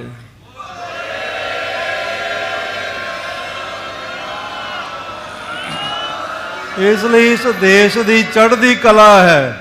ਅੱਜ ਇਹ ਨਾਅਰਾ ਦਿੱਤਾ ਜਾ ਰਿਹਾ ਹੈ ਬਈ ਭਾਰਤ ਵਿਸ਼ਵ ਗੁਰੂ ਬਣੇਗਾ, ਤੇ ਜਿਹੜਾ ਭਾਰਤ ਵਿਸ਼ਵ ਦਾ ਗੁਰੂ ਬਣੇਗਾ ਉਸ ਭਾਰਤ ਦਾ ਗੁਰੂ ਗੁਰੂ ਗੋਬਿੰਦ ਸਿੰਘ ਮਹਾਰਾਜ ਹੈ, ਗੁਰੂ ਤੇਗ ਬਹਾਦਰ, ਗੁਰੂ ਨਾਨਕ ਦੇਵ ਮਹਾਰਾਜ ਤੇ ਮੌਜੂਦਾ ਮਹਾਨ ਅਲੰਕਾਰੀ, ਮਹਾਨ ਅਲੌਕਿਕ ਤੇ ਮਹਾਨ ਬਰਕਤਾਂ ਨਾਲ ਬੁਲੰਦ ਸਿੰਘਾਸਣ ਤੇ ਬਿਰਾਜਮਾਨ ਗੁਰੂ ਗ੍ਰੰਥ ਸਾਹਿਬ ਮਹਾਰਾਜ ਨੇ।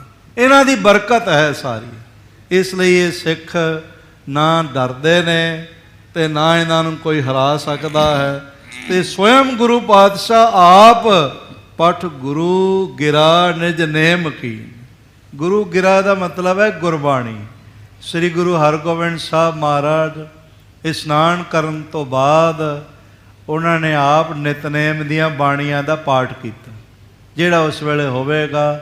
ਸੁਖਮਨੀ ਸਾਹਿਬ ਹੈ ਸੀ, ਸਿੱਧ ਗੋਸ਼ਟ ਹੈ ਸੀ, ਓੰਕਾਰ ਦੱਖਣੀ ਹੈ ਸੀ, ਜਪਜੀ ਸਾਹਿਬ ਹੈ ਸੀ, ਆਦਿਕ ਬਾਣੀਆਂ ਮੌਜੂਦ ਸਨ। ਉਸ ਵੇਲੇ ਦੇ ਨਿਤਨੇਮ ਦੀਆਂ ਜੋ ਬਾਣੀਆਂ ਸਨ, 10ਵੇਂ ਪਾਤਸ਼ਾਹ ਜੀ ਨੇ ਸਾਨੂੰ 5 ਬਾਣੀਆਂ ਬਾਅਦ 'ਚ ਬਖਸ਼ੀਆਂ, ਜਿਨ੍ਹਾਂ ਵਿੱਚ 3 ਬਾਣੀਆਂ ਮਹਾਰਾਜ ਜੀ ਦੀਆਂ ਆਪਣੀਆਂ ਸ਼ਾਮਲ ਨੇ। ਸ੍ਰੀ ਜਾਪ ਸਾਹਿਬ, ਸਵਈਏ ਚੌਪਈ ਸਾਹਿਬ। ਉਸ ਵੇਲੇ ਜੋ ਮਹਾਰਾਜ ਦੀਆਂ ਨਿਤਨੇਮ ਦੀਆਂ ਬਾਣੀਆਂ ਸਨ, ਉਹ ਪਹਿਲਾਂ ਸਭ ਤੋਂ ਗੁਰੂ ਹਰਗੋਬਿੰਦ ਸਾਹਿਬ ਨੇ ਆਪ ਕੀਤੀਆਂ, ਆਪ ਨਿਤਨੇਮ ਕੀਤਾ। ਇੱਕ ਬੜਾ ਵੱਡਾ ਸਾਨੂੰ ਮੈਸੇਜ ਹੈ ਬਈ ਗੁਰਸਿੱਖਾ, ਗੁਰੂ ਪਾਤਸ਼ਾਹ ਦੇ ਜੀਵਨ ਦੀ ਕਾਮਯਾਬੀ ਵੀ ਤਾਂ ਹੀ ਹੈ ਕਿ ਗੁਰੂ ਪਾਤਸ਼ਾਹ ਆਪ ਵੀ ਨਿਤਨੇਮ ਕਰਦੇ ਨੇ। ਤੇ ਤੂੰ ਨਿਤਨੇਮ ਕਰੇ ਹੀ ਨਾ ਤੇ ਆਖੇ ਮੇਰੀ ਕਾਮਯਾਬੀ ਹੋ ਜਾਏ, ਮੇਰੀ ਵਡਿਆਈ ਹੋ ਜਾਵੇ, ਤੇ ਫਿਰ ਨਹੀਂ ਹੋ ਸਕਦੀ। ਇਸ ਲਈ ਮਹਾਰਾਜ ਨੇ ਸਾਨੂੰ ਕਰਕੇ ਦਿਖਾਇਆ ਕਿ ਸਭ ਤੋਂ ਪਹਿਲਾਂ ਨਿਤਨੇਮ ਕਰੀਦਾ ਹੈ। ਪਠ ਗੁਰੂ ਗਿਰਾ ਨਿਜ ਨੇਮ ਕੀਨ।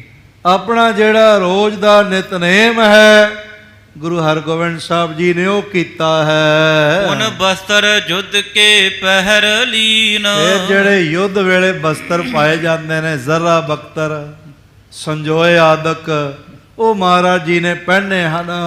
ਖਰ ਧਾਰ ਖੜਗ ਕੀ ਧਾਰ ਅੰਗ।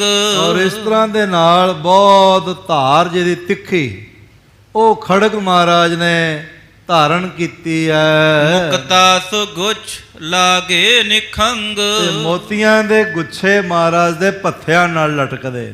ਭਾਵ ਪੱਥੇ ਆਮ ਸਾਦੇ ਜਿਹੇ ਚਮੜੇ ਦੇ ਬਣੇ ਹੋਏ ਨਹੀਂ, ਬੇਸ਼ਕੀਮਤੀ ਨੇ। ਉਹਨਾਂ ਨਾਲ ਹੀਰੇ ਮੋਤੀ ਜੜੇ ਹੋਏ ਨੇ ਔਰ ਚਮ ਚਮ ਕਰਦੇ ਹਨ। ਪਰ ਤਿਖਨ ਖਪਰੇ ਗਨ ਖਤੰਗ। ਔਰ ਇਸ ਢੰਗ ਦੇ ਨਾਲ ਮਹਾਰਾਜ ਜੀ ਨੇ ਉਹਨਾਂ ਪੱਥਿਆਂ ਵਿੱਚ ਵੱਡੇ ਵੱਡੇ ਭਾਰੀ ਚੌੜੀ ਮੁਖੀ ਵਾਲੇ ਖਪਰੇ ਤੀਰ ਭਰੇ ਹੋਏ ਹਨ। ਗਰ ਪਹਿਰ ਕਸੀ ਕਟ ਸੁਪਟ ਸੰਗ। ਉਹ ਸਾਰੇ ਗਲ ਵਿੱਚ ਪਾਏ ਨੇ ਤੇ ਫਿਰ ਸੋਹਣੇ ਬਸਤਰ ਨਾਲ, ਸੁਪਟ ਦਾ ਮਤਲਬ ਹੈ ਚੰਗਾ ਬੇਸ਼ਕੀਮਤੀ ਬਸਤਰ, ਕਮਰ ਕੱਸਾ ਕੀਤਾ ਹੈ। ਜਹ ਫੂਲ ਸੇਰ ਪੰਚ ਭਾਰ ਕੇਰ। ਤੇ ਜਿਸ ਦੇ ਢਾਲ ਦੇ ਉੱਤੇ 5 ਕਿਲੋ ਦਾ ਫੁੱਲ ਹੀ ਬਣਿਆ ਹੋਇਆ ਹੈ, ਜਿਹੜਾ ਹੀਰੇ ਜਵਾਹਰਾਤ ਜੜੇ ਹੋਏ ਨੇ, ਬੇਸ਼ਕੀਮਤੀ ਹੈ। ਹਾਂਜੀ। ਧਰ ਕੰਦ ਸਿਪਰ ਬੰਦੀ ਬਡੇਰ। ਉਹ ਵੱਡੀ ਸਾਰੀ ਢਾਲ ਜਿਸ ਤੇ ਸ਼ੇਰ ਵੀ ਹਮਲਾ ਕਰੇ ਤੇ ਆਪਣੇ ਸਰੀਰ ਤੇ ਨਾ ਆ ਸਕੇ, ਉਹ ਵੱਡਾ ਢਾਲਾ ਮਹਾਰਾਜ ਨੇ ਆਪਣੀ ਪਿੱਠ ਤੇ ਸਜਾਇਆ ਹੈ। ਇਮ ਗੁਰੂ ਤਿਆਰ ਪੇ ਜੁੱਧ ਹੇਤ। ਇਸ ਤਰ੍ਹਾਂ ਯੁੱਧ ਵਾਸਤੇ ਮਹਾਰਾਜ ਜੀ ਗੁਰੂ ਹਰਗੋਬਿੰਦ ਸਾਹਿਬ ਜੀ ਤਿਆਰ ਹੋਏ ਨੇ। ਤੁਰ ਕਾਨ ਸੰਘਾਰਨ ਹੋਏ ਸੁਚੇਤ। ਬਹੁਤ ਸੁਚੇਤ ਹੋ ਕੇ ਇਸ ਤੁਰਕ ਸੈਨਾ ਦਾ ਨਾਸ਼ ਕਰਨ ਵਾਸਤੇ। ਉਤ ਪਰਿਓ ਜੋਧ ਹੋਏ ਕੈ ਪਿਛਾਰ। ਇਧਰੋਂ ਮਹਾਰਾਜ ਸੱਚੇ ਪਾਤਸ਼ਾਹ ਨੇ ਮੈਦਾਨ ਵਾਲੇ ਜੰਗ ਵਾਲੇ ਬਸਤਰ ਪਾ ਲਏ ਨੇ, ਤੇ ਉਧਰੋਂ ਭਾਈ ਜੋਧ ਰਾਏ ਪਿਛਲੇ ਪਾਸਿਓਂ ਦੀ ਆ ਕੇ ਸੈਨਾ ਨੂੰ ਘੇਰ ਲਿਆ ਹੈ ਤੇ ਆ ਪਿਆ ਹੈ। ਤਜ ਬ੍ਰਿੰਦ ਤੁਪਕ ਗਜ ਬੈ ਗੁਜਾ। ਉਸ ਨੇ ਵੀ 1000 ਸੈਨਾ ਉਹਦੇ ਨਾਲ ਸੀ ਤੇ 1000 ਬੰਦੂਕਾਂ ਇੱਕੋ ਦਮ ਚਲਾ ਦਿੱਤੀਆਂ ਤੇ ਗਜ਼ਬ ਢਾ ਦਿੱਤਾ ਉਹ ਤੁਰਕ ਸੈਨਾ ਤੇ। ਇੱਕ ਸਲਕ ਛੋੜ ਵਿੱਚ ਹਵੈ ਪ੍ਰਵੇਸ਼। ਔਰ ਇਸ ਤਰ੍ਹਾਂ ਦੇ ਨਾਲ ਇੱਕ ਵਾਰੀ ਬੰਦੂਕਾਂ ਚੋਂ ਗੋਲੀਆਂ ਦੀ ਬੌਛਾਰ ਕਰਕੇ ਤੇ ਸੈਨਾ ਦੇ ਵਿੱਚ ਜਾ ਵੜੇ। ਗੈ ਖੜਗ ਮਿਆਨ ਤੇ ਖੈਚ ਵੇਸ, ਫਿਰ ਆਪਣੀ ਮਿਆਨ ਚੋਂ ਖੜਗ ਬਾਹਰ ਖਿੱਚ ਲਈ ਔਰ ਇਸ ਢੰਗ ਦੇ ਨਾਲ ਚੰਗੀ ਵਧੀਆ ਤੇਗਾਂ ਖਿੱਚ ਕੇ ਬੜ ਅੰਧਕਾਰ ਮਹਿ ਮਾਰ ਮਾਰ। ਤੇ ਵੱਡਾ ਰੌਲਾ ਪਿਆ ਹੋਇਆ ਹੈ ਤੇ ਵੱਡਾ ਅੰਧਕਾਰ ਵੀ ਹੈ, ਹਨੇਰਾ ਹੈ ਅਜੇ, ਤੇ ਮਾਰ ਲੋ ਉੱਚੀ ਸ਼ੋਰ ਕਰ ਦਿੱਤਾ। ਉਹ ਵੀ ਅੱਗੋਂ ਕਰਨ ਲੱਗ ਪਏ, ਮਾਰ ਲੋ ਸੁੱਕਾ ਨਾ ਜਾਵੇ। ਦੋਹੇ ਦਿਸਨ ਜੰਗ ਪਿਖ ਤੁਰਕ ਹਾਰ। ਇਸ ਤਰ੍ਹਾਂ ਦੇ ਨਾਲ ਦੋਵਾਂ ਪਾਸਿਆਂ ਤੋਂ ਜੰਗ ਸਹਿਣਾ ਪੈ ਰਿਹਾ। ਹਾਰ ਤੋਂ ਭਾਵ ਘਬਰਾ ਗਏ, ਪਜਲ ਹੋ ਗਏ ਨੇ, ਦਿਮਾਗ ਕੰਮ ਨਹੀਂ ਕਰ ਰਿਹਾ ਬਈ ਇਸ ਪਾਸਿਓਂ ਗੋਲੀਆਂ ਆ ਰਹੀਆਂ ਕਿ ਇਸ ਪਾਸਿਓਂ ਆ ਰਹੀਆਂ। ਪਰ ਵਿੱਚ ਰੌਲਾ ਪਿਆ, ਉੱਚੀ ਉੱਚੀ ਕਹਿੰਦੇ ਨੇ ਕਿ ਦੁਸ਼ਮਣ ਚਾਰੋਂ ਪਾਸਿਆਂ ਤੋਂ ਪੈ ਗਿਆ। ਇਹ ਕਾਮਯਾਬ ਹੋ ਗਏ। ਭਾਈ ਜੋਧ ਰਾਏ ਆਪਣੀ ਉਸ ਮਹਾਨ ਜੁਗਤ ਵਿੱਚ ਰਸਾਵਲ ਛੰਦ ਨਹੀਂ ਭੇਵ ਜਾਣੈ ਕਹਾਂ ਆਏ ਹਨ। ਇਹ ਨਹੀਂ ਪਤਾ ਚੱਲ ਰਿਹਾ ਵੀ ਕਿੱਥੋਂ ਆ ਕੇ ਸਾਨੂੰ ਮਾਰਦੇ ਜਾ ਰਹੇ ਹਨ। ਕਿਤੀ ਦੂਰ ਡੇਰਾ ਨਹੀਂ ਥਾਨ ਹੇਰਾ। ਅਜੇ ਤੱਕ ਤਾਂ ਅਸੀਂ 25,000 ਸੂਰਮਾ ਮਰਵਾ ਲੈਣ ਲੱਗੇ ਆ ਤੇ ਅਜੇ ਤੱਕ ਸਾਨੂੰ ਇਹ ਨਹੀਂ ਪਤਾ ਲੱਗਿਆ ਵੀ ਗੁਰੂ ਹਰਗੋਬਿੰਦ ਸਾਹਿਬ ਦਾ ਪੜਾਅ ਕਿੱਥੇ। ਅਜੇ ਇੰਨਾ ਹੀ ਨਹੀਂ ਪਤਾ ਚੱਲੇ ਤੇ ਅਸੀਂ ਘੋੜੇ 2 ਲੈਣ ਵਾਸਤੇ ਆਏ ਆ, ਪਰ ਲੱਗਦਾ 35,000 ਘੋੜਾ ਇੱਥੇ ਗਵਾ ਕੇ ਜਾਵਾਂਗੇ, ਲੈ ਕੇ ਨਹੀਂ ਜਾ ਸਕਦੇ। ਕਟੈ ਸਤਰੂ ਅੰਗਾ ਕਿਸੂ ਸੀਸ ਭੰਗਾ। ਔਰ ਇਸ ਤਰ੍ਹਾਂ ਦੇ ਨਾਲ ਭਾਈ ਸਾਹਿਬ ਲਿਖਦੇ ਨੇ ਕਟੈ ਸਤਰ ਅੰਗਾ। ਭਾਈ ਜੋਧ ਰਾਏ ਗੁਰੂ ਸਾਹਿਬ ਦੀ ਬਖਸ਼ਿਸ਼ ਸਦਕਾ ਸ਼ਤਰੂਆਂ ਦੇ ਅੰਗ ਬਾਹਾਂ ਲੱਤਾਂ ਆਦਿਕ ਕੱਟਦੇ ਜਾ ਰਹੇ ਨੇ। ਸਿਰ ਇੰਝ ਲੱਗਦਾ ਜਿਵੇਂ ਤੋੜ ਕੇ ਤਰਬੂਜ਼ ਆਦਿਕ ਸੁੱਟ ਦਿੱਤੇ ਹੋਵਣ, ਭੰਗ ਕਰ ਦਿੱਤੇ ਹਨ। ਕਟਿਓ ਹੱਥ ਕਾਹੂ ਗਿਰੈ ਭੂਮ ਮਾਹੂ। ਕਿਸੇ ਦੀ ਬਾਂਹ ਹੀ ਲਾ ਦਿੱਤੀ ਹੈ ਤੇ ਉਹ ਜ਼ਮੀਨ ਤੇ ਡਿੱਗ ਪਿਆ ਹੈ। ਕਿਸੂ ਜੰਗ ਕਾਟੈ ਅਸੀਂ ਸਰੋਣ ਚਾਟੈ। ਕਿਸੇ ਦੀਆਂ ਲੱਤਾਂ ਉੱਪਰੋਂ ਕਮਰ ਦੇ ਨਾਲੋਂ ਰਗੜ ਕੇ ਕੱਟ ਦਿੱਤੀਆਂ। ਔਰ ਇਸ ਢੰਗ ਦੇ ਨਾਲ ਤਲਵਾਰਾਂ ਖੂਨ ਨਾਲ ਇੰਝ ਲੱਗਦਾ ਜਿਵੇਂ ਤਲਵਾਰਾਂ ਕਾਲ ਦੀ ਜੀਭ ਬਣੀਆਂ ਹੋਈਆਂ ਨੇ ਤੇ ਕਾਲ ਆਪਣੀ ਜ਼ਬਾਨ ਨਾਲ ਇਹਨਾਂ ਦਾ ਲਹੂ ਚੱਟ ਰਿਹਾ ਹੈ। ਕਟੇ ਕਾਂਦੇ ਕਾਂਕੇ ਕਰੇ ਦੋਏ ਫਾਂਕੇ। ਕਿਸੇ ਦੇ ਮੋਢੇ 2 ਹਿੱਸਿਆਂ ਵਿੱਚ ਵੰਡੇ ਗਏ ਹਨ। ਤੁਰੰਗਾੜ ਭੰਗਾ ਚੜੈ ਖੰਗ ਸੰਗਾ। ਔਰ ਇਸ ਤਰ੍ਹਾਂ ਘੋੜੇ ਵੀ ਮਰਦੇ ਜਾ ਰਹੇ ਨੇ ਔਰ ਚੜ ਪਏ ਨੇ ਖਾਲਸੇ ਖੜਗ ਲੈ ਕੇ।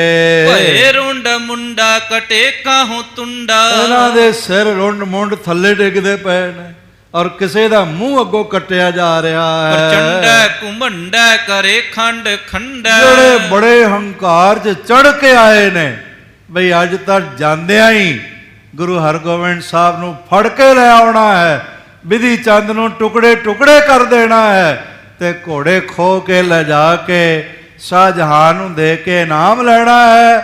ਜਿਹੜੇ ਬੜੇ ਘਮੰਡ ਵਿੱਚ ਆਏ ਸਨ ਬਈ ਬੜੇ ਜੰਗ ਜਿੱਤੇ ਨੇ, ਇਹ ਤਾਂ ਛੋਟੀ ਜਿਹੀ ਟੁਕੜੀ ਹੈ। ਉਹਨਾਂ ਸਾਰਿਆਂ ਦਾ ਘਮੰਡ ਇੱਥੇ ਚੂਰ ਚੂਰ ਹੋ ਰਿਹਾ ਹੈ। ਪ੍ਰਚੰਡੇ ਘਮੰਡੇ ਕਰੇ ਖੰਡ ਖੰਡੇ। ਮਹਾਰਾਜ ਜੀ ਦੇ ਸੈਨਾ ਦੇ ਖੰਡਿਆਂ ਨਾਲ ਇਹ ਖੰਡ ਖੰਡ ਟੁਕੜੇ ਟੁਕੜੇ ਹੋ ਕੇ ਡਿੱਗ ਰਹੇ ਨੇ ਤੇ ਇਸ ਤਰ੍ਹਾਂ ਇਹ ਬੇਪਛਾਣ ਹੁੰਦੇ ਜਾ ਰਹੇ ਨੇ। ਮਾਵਾਂ ਵੀ ਨਹੀਂ ਪਛਾਣ ਸਕਦੀਆਂ, ਜਿਹਨੇ ਜਨਮ ਦਿੱਤਾ ਪਾਲਿਆ ਉਹ ਆ ਕੇ ਦੇਖਣ ਤੇ ਲਾਸ਼ਾਂ ਪਛਾਣ ਨਹੀਂ ਸਕਦੀਆਂ। ਇਸ ਤਰ੍ਹਾਂ ਟੁਕੜੇ ਟੁਕੜੇ ਹੋ ਕੇ ਖਿਲਰੇ ਹੋਏ ਹਨ।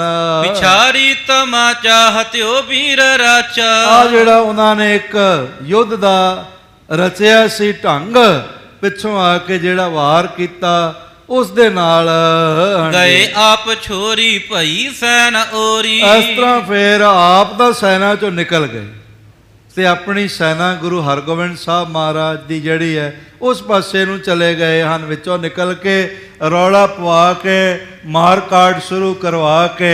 ਇਹ ਵੀ ਇੱਕ ਜੰਗ ਦੀ ਟੈਕਨੀਕ ਹੈਗੀ ਹੈ ਕਿ ਵਿਰੋਧੀ ਖੇਮੇ ਵਿੱਚ ਰੌਲਾ ਪਵਾ ਦੇਣਾ, ਅਫਵਾਹਾਂ ਉਡਾ ਦੇਣੀ। ਉਹਨਾਂ ਦਾ ਮਨੋਬਲ ਕਮਜ਼ੋਰ ਹੋ ਜਾਂਦਾ, ਉਹ ਇੱਕ ਦੂਜੇ ਨਾਲ ਲੜਨ ਲੱਗ ਪੈਂਦੇ ਨੇ ਤੇ ਮੋਰਚਾ ਅਗਲੇ ਜਿੱਤ ਲੈਂਦੇ। ਇਹ ਜਿਹੜਾ ਮਹਾਨ ਟੈਕਨੀਕ ਦਾ ਢੰਗ ਸੀ ਇਹ ਭਾਈ ਜੋਧ ਰਾਏ ਜੀ ਨੇ ਅਪਣਾਇਆ। ਆਖਿਆ ਪਿੱਛੋਂ ਦੀ ਜਾ ਕੇ ਰੌਲਾ ਪਵਾ ਕੇ ਫਿਰ ਬਾਹਰ ਆ ਜਾਓ। ਇਹ ਰੌਲਾ ਪਵਾ ਕੇ ਉਹਨਾਂ ਵਿੱਚ ਮਾਰ ਕਾਟ ਸ਼ੁਰੂ ਕਰਵਾ ਕੇ ਉਹ ਜਿਹੜਾ ਸਾਹਮਣੇ ਆਵੇ ਉਹ ਆਪਣਿਆਂ ਨੂੰ ਦੁਸ਼ਮਣ ਸਮਝਣ ਲੱਗ ਪਏ। ਸਾਧ ਸੰਗਤ ਜਦੋਂ ਕੋਈ ਆਪਣਿਆਂ ਨੂੰ ਦੁਸ਼ਮਣ ਸਮਝ ਲੈਂਦਾ ਹੈ ਨਾ, ਉਹਦੀ ਮੈਦਾਨੇ ਜੰਗ 'ਚ ਜਾਣ ਤੋਂ ਪਹਿਲਾਂ ਹੀ ਹਾਰ ਹੋ ਜਾਂਦੀ। ਇਸ ਲਈ ਖਾਲਸਾ ਸਦਾ ਮਿੱਤਰ ਹੈ। ਖਾਲਸਾ ਮੇਰੋ ਮਿੱਤਰ ਸੁਹਿਰਦ, ਗੁਰੂ ਗੋਬਿੰਦ ਸਿੰਘ ਮਹਾਰਾਜ ਦੇ ਬਚਨ ਨੇ। ਖਾਲਸਾ ਮੇਰੋ ਕਹੀਅਤ ਬਿਰਦ, ਹਉ ਖਾਲਸੇ ਕਾ ਖਾਲਸਾ ਮੇਰੋ ਓਤ ਪੋਤ ਸਾਗਰ ਬੂੰਦੇ। ਖਾਲਸਾ ਮੇਰੋ ਸੱਜਣ ਸੂਰਾ, ਖਾਲਸਾ ਮੇਰੋ ਸਤਿਗੁਰ ਪੂਰਾ।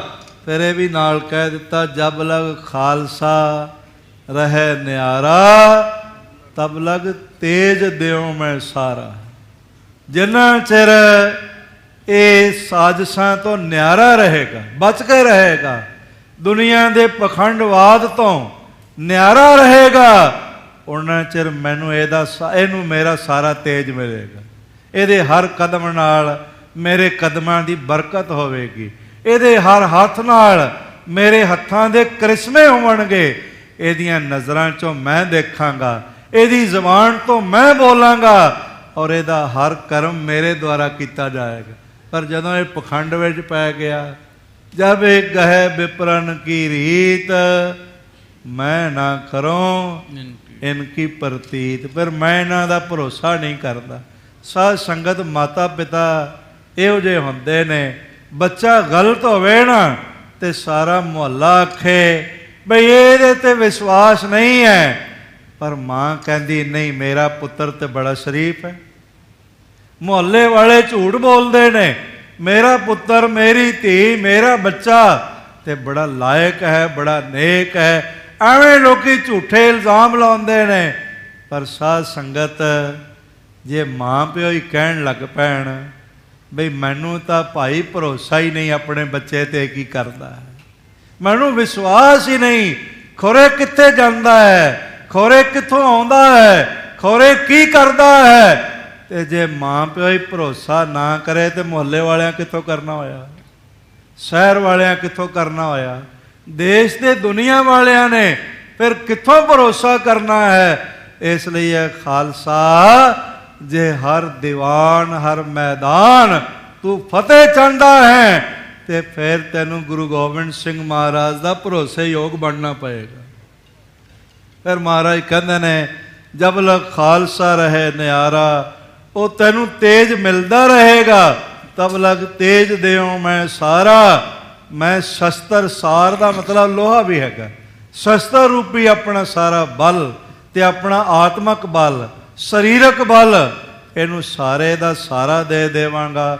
ਪਰ ਜਬ ਇਹ ਗਹਿ ਵਿਪਰਨ ਕੀ ਰੀਤ, ਇੱਥੇ ਆ ਝੂਠ, ਉੱਥੇ ਉਹ ਝੂਠ, ਇੱਥੇ ਇਹ ਤੂਫਾਨ, ਉੱਥੇ ਉਹ ਸਾਜ਼ਿਸ਼, ਜੇ ਇਸ ਤਰ੍ਹਾਂ ਕਰਨ ਲੱਗ ਪਵੇਗਾ ਫਿਰ ਮੈਂ ਨਾ ਕਰੋ ਇਨਕੀ ਪ੍ਰਤੀਤ, ਫਿਰ ਮੈਨੂੰ ਇਹਦਾ ਭਰੋਸਾ ਨਹੀਂ ਰਹਿ ਜਾਂਦਾ।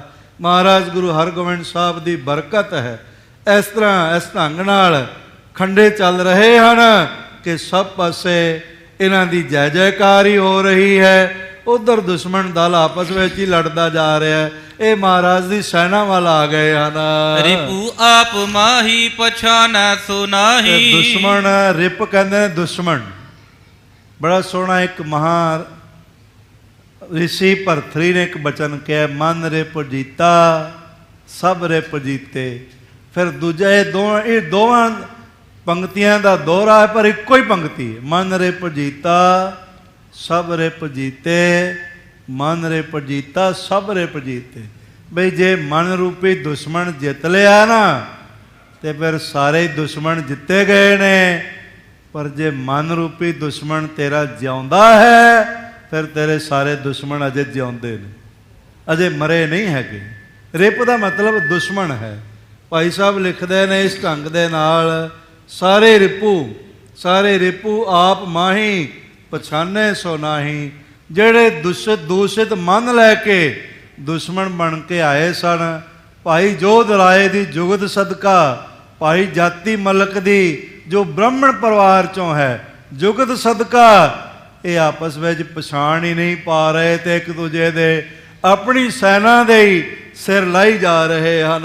ਚਲੇ ਖਗ ਖੰਡੇ ਕਰੇ ਦੋਏ ਖੰਡੇ। ਇਸ ਤਰ੍ਹਾਂ ਉਹਨਾਂ ਦਾ ਖੰਡਾ ਚੱਲ ਰਿਹਾ ਵੀ ਦੋ ਦੋ ਟੁਕੜੇ, ਉਹਨਾਂ ਦੇ ਖੰਡੇ ਨਾਲ ਹੀ ਉਹਨਾਂ ਦੀ ਸੈਨਾ ਹੋ ਰਹੀ ਹੈ। ਪਰਿਓ ਪੂਰਾ ਰੋਰਾ ਕਟੇ ਕੋਏ ਠੋਰਾ।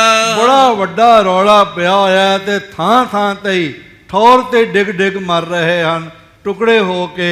ਕਿਤੇ ਭਜ ਚਾਲੇ ਨਾ ਦੇ ਸੰਗ ਸੰਭਾਲੇ। ਤੇ ਸਿਆਪਾ ਇਹ ਹੈ ਵੀ ਜਾਣ ਵੀ ਕਿੱਥੇ, ਪਤਾ ਵੀ ਨਹੀਂ ਜਾਣਾ ਕਿੱਥੇ।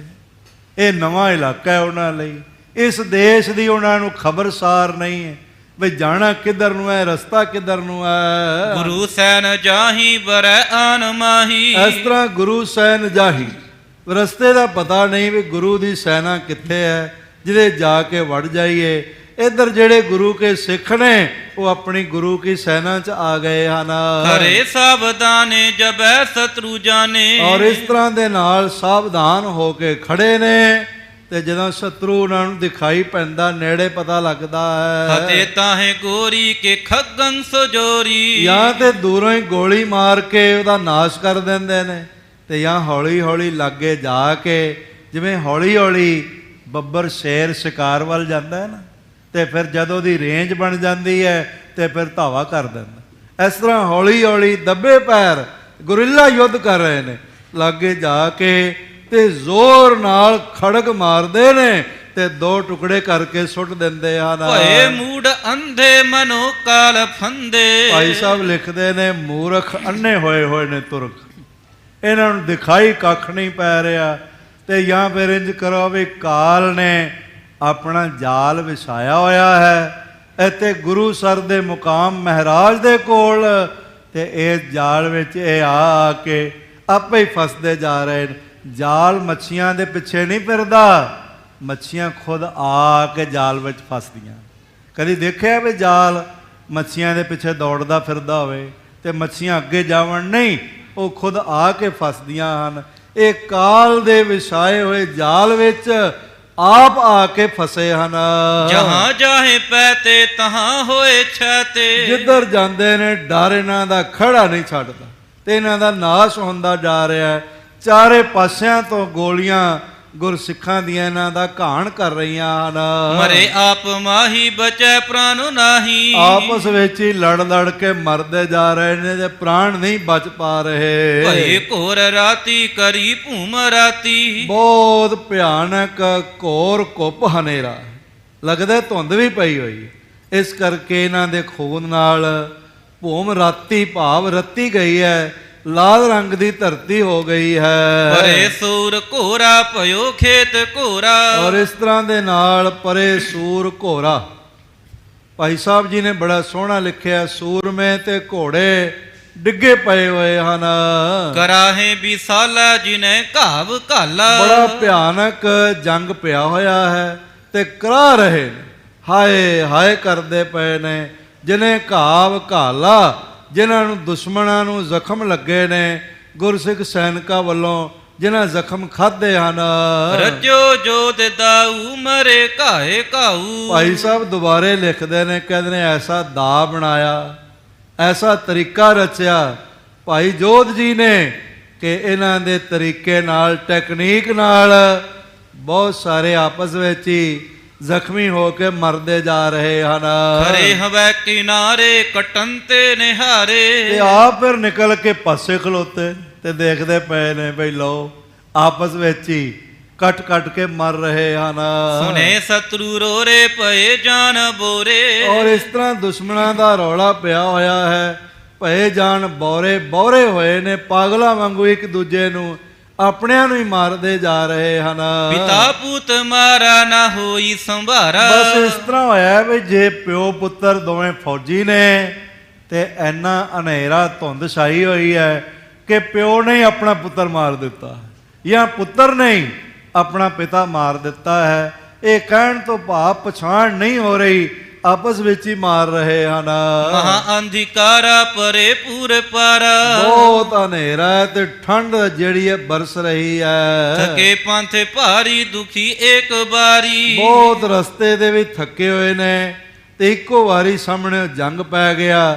ਉਸ ਕਰਕੇ ਵੀ ਦੁਖੀ ਹਨ।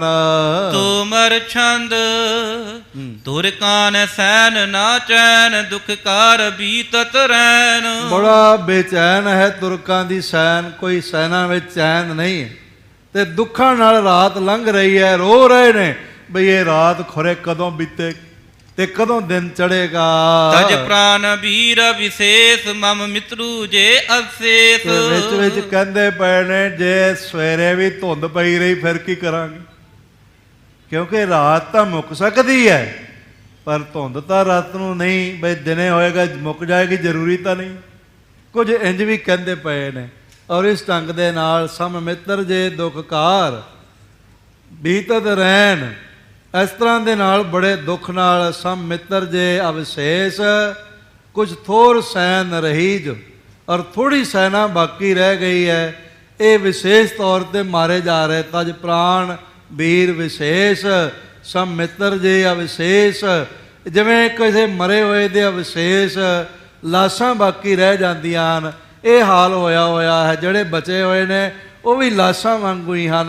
ਕੁਛ ਥੋਰ ਸੈਨ ਰਹੀਜ, ਬਹੁਤ ਥੋੜੀ ਸੈਨਾ ਹੀ ਬਚੀ ਹੈ। ਮਨ ਤਾਸ ਦੀਰਘ ਭੀਜ, ਔਰ ਇਸ ਕਰਕੇ ਇਹਨਾਂ ਦਾ ਮਨ ਬਹੁਤ ਡਰ ਨਾਲ ਡਰਿਆ ਹੋਇਆ ਹੈ। ਵਿਸ਼ਵਾਸ ਹੈ ਕਿਤ ਨਾਹੀ, ਕਿਸੇ ਤੇ ਵਿਸ਼ਵਾਸ ਨਹੀਂ ਬਣਦਾ ਪਿਆ। ਸਭ ਮਾਰ ਤੇ ਦ੍ਰਿਸ਼ਟਾ ਹੈ। ਬਸ ਇੱਕ ਦੂਜੇ ਨੂੰ ਵੱਢਦੇ ਮਾਰਦੇ ਹੀ ਸਾਰੇ ਦਿਖ ਰਹੇ ਹਨ। ਬੜ ਘੋਰ ਆਪਦ ਪਾਏ। ਔਰ ਇਸ ਤਰ੍ਹਾਂ ਦੇ ਨਾਲ ਭਾਈ ਸਾਹਿਬ ਜੀ ਲਿਖਦੇ ਨੇ ਬੜ ਘੋਰ, ਵੱਡੀ ਘੋਰ ਵਿਪਤਾ ਇਹਨਾਂ ਤੇ ਪੈ ਗਈ ਹੈ। ਨਾ ਸੂਝ ਬੂਝ ਉਪਾਏ, ਸੂਝ ਬੂਝ ਵੀ ਕੋਈ ਕੰਮ ਨਹੀਂ ਕਰ ਰਹੀ ਵੀ ਹੁਣ ਕੀ ਕਰੀਏ। ਕਿਨ ਸ਼ਸਤਰ ਦੀਨ ਸਡਾਰ। ਕੁਝ ਕਨੇ ਤੇ ਸ਼ਸਤਰ ਹੀ ਸੁੱਟ ਦਿੱਤੇ ਨੇ ਵੀ ਆਹ ਪਏ ਨੇ, ਸਾਡੇ ਕੋਲੋਂ ਚੁੱਕੇ ਨਹੀਂ ਜਾ ਰਹੇ, ਕਿਉਂਕਿ ਹੱਥ ਠਰੇ ਹੋਏ ਨੇ, ਦੰਦੋ ਡਿੱਕੇ ਵੱਜ ਰਹੇ ਨੇ, ਜੁੱਤੀਆਂ ਗੁਆਚ ਗਈਆਂ ਨੇ, ਕਈਆਂ ਦੀਆਂ ਪੱਗਾਂ ਵੀ ਲੈ ਗਈ ਤੇ ਕਈਆਂ ਦੇ ਲੀੜੇ ਵੀ ਪਾਟ ਗਏ ਨੇ, ਕੱਪੜੇ ਵੀ ਫਟੇ ਹੋਏ ਨੇ।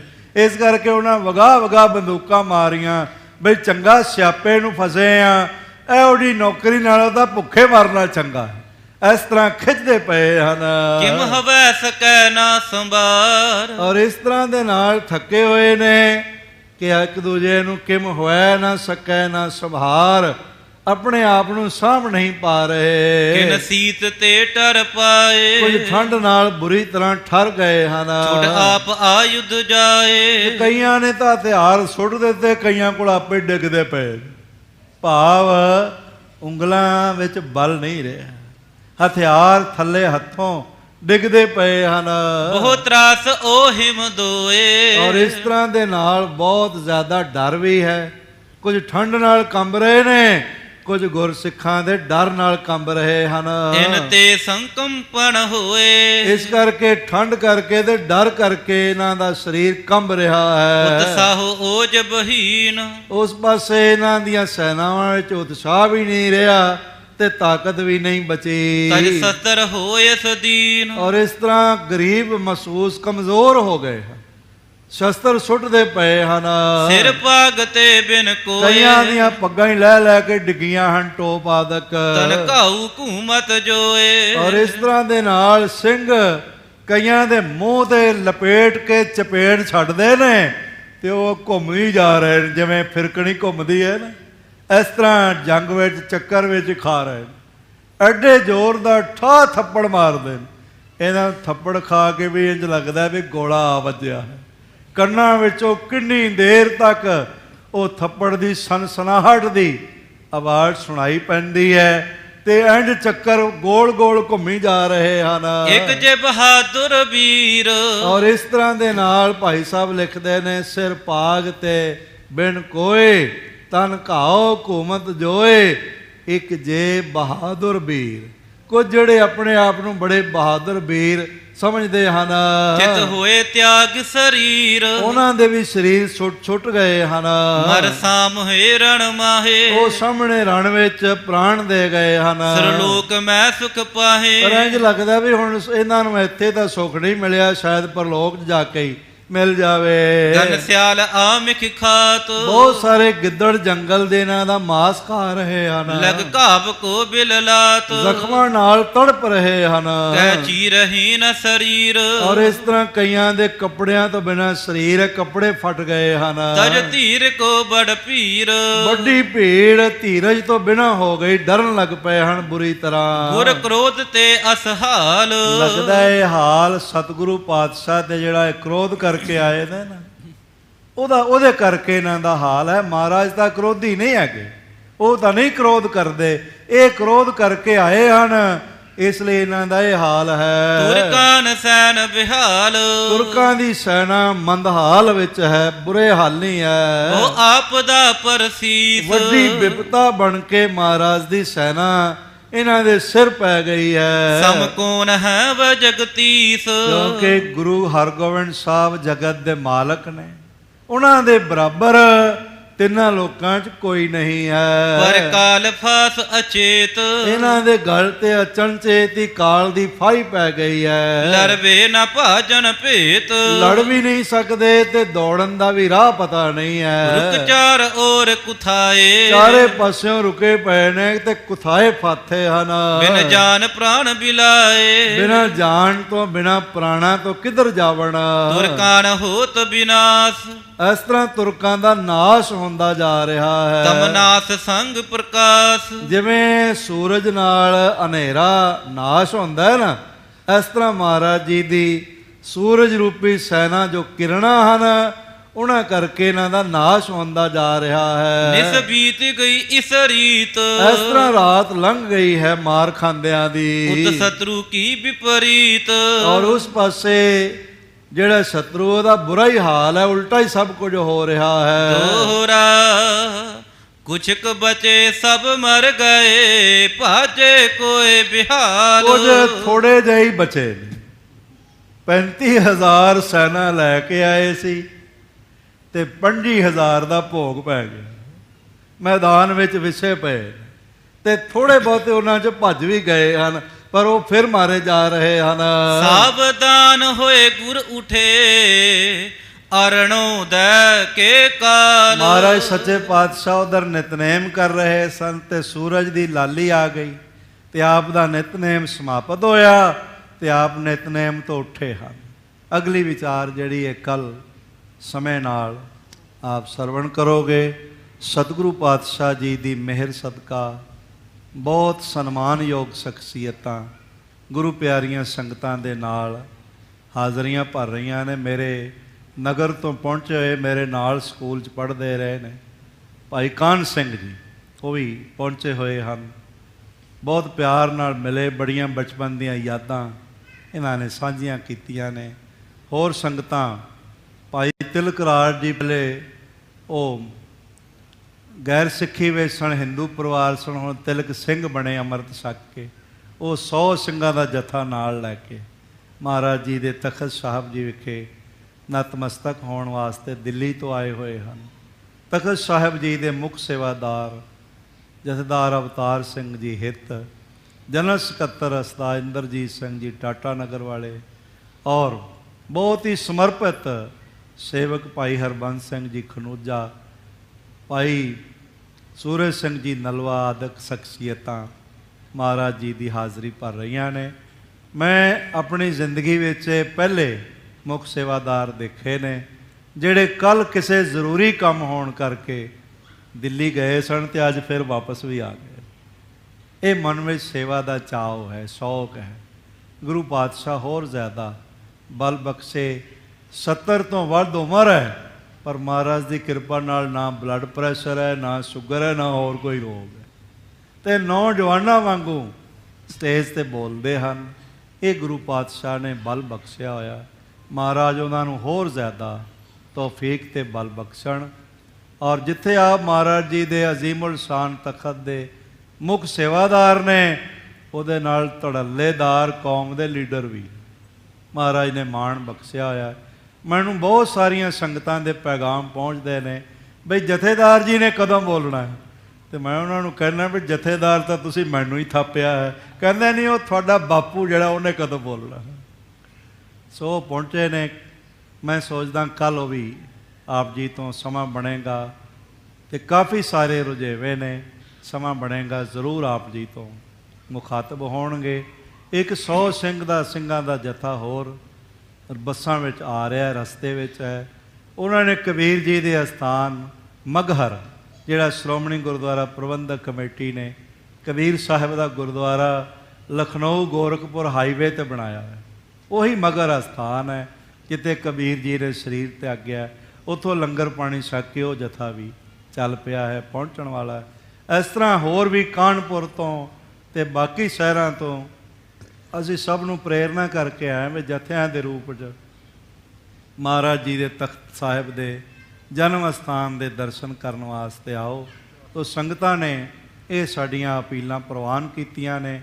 ਗੁਰੂ ਤੇਗ ਬਹਾਦਰ ਸਾਹਿਬ ਮਹਾਰਾਜ ਜੀ ਦਾ 400 ਸਾਲਾ ਜਿਹੜਾ ਆਉਣ ਵਾਲੇ 3 ਜਨਵਰੀ ਤੋਂ ਲੈ ਕੇ 6 ਜਨਵਰੀ ਤੱਕ ਇੱਥੇ ਮਨਾਇਆ ਜਾਣਾ ਹੈ।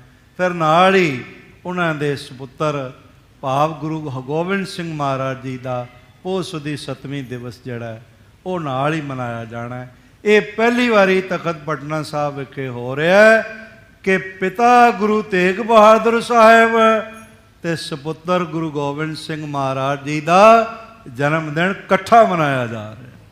ਇਹ ਪਹਿਲੀ ਵਾਰੀ ਹੋ ਰਿਹਾ ਅਤੇ ਸਤਿਗੁਰੂ ਮਿਹਰ ਕਰ ਦੇਣ, ਆਪ ਇਸੇ ਤਰ੍ਹਾਂ ਹੀ ਰੌਣਕਾਂ ਵਧਾਓ। ਜਿਹੜਾ ਵੀ ਸਾਹਿਬ ਜੀ ਦੇ ਪਾਵਨ ਘਰ ਦੀਆਂ ਰੌਣਕਾਂ ਵਧਾਏਗਾ, ਗੁਰੂ ਗੋਬਿੰਦ ਸਿੰਘ ਮਹਾਰਾਜ ਉਹਦੇ ਜੀਵਨ ਦੀਆਂ ਰੌਣਕਾਂ ਵਧਾ ਦੇਣਗੇ ਔਰ ਹਰ ਪ੍ਰਕਾਰ ਦੀਆਂ ਬਰਕਤਾਂ ਉਹਦੀ ਝੋਲੀ 'ਚ ਪੈਣਗੀਆਂ। ਬਾਰੰਬਾਰ ਸਭ ਦਾ ਹਾਰਦਿਕ ਤੌਰ 'ਤੇ ਧੰਨਵਾਦ, ਭੁੱਲਾਂ ਚੁੱਕਾਂ ਦੀ ਖਿਮਾ। ਆਓ ਸਾਰੇ ਮਿਲ ਕੇ 2 ਮਿੰਟ ਲਈ ਮਹਾਮੰਤਰ ਗੁਰਮੰਤਰ ਦੇ ਜਾਪ ਕਰੀਏ, ਫਿਰ ਅਰਦਾਸ ਅਤੇ ਫਿਰ ਖਿਮਾ ਪ੍ਰਾਰਥੀ ਹੋਵਾਂਗੇ। ਕੋਈ ਰਸਨਾ ਵਾਂਝੀ ਨਾ ਰਵੇ, ਸਾਰਿਆਂ ਨੇ ਜਾਪ ਨਾਲ ਜੁੜਨਾ ਹੈ। ਵਾਹਿਗੁਰੂ ਵਾਹਿਗੁਰੂ ਵਾਹਿਗੁਰੂ ਵਾਹਿਗੁਰੂ ਵਾਹਿਗੁਰੂ ਵਾਹਿਗੁਰੂ ਵਾਹਿਗੁਰੂ ਵਾਹਿਗੁਰੂ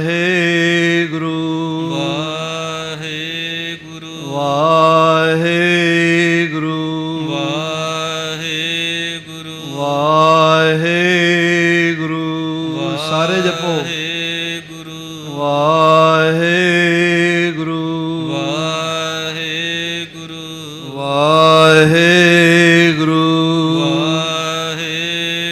ਵਾਹਿਗੁਰੂ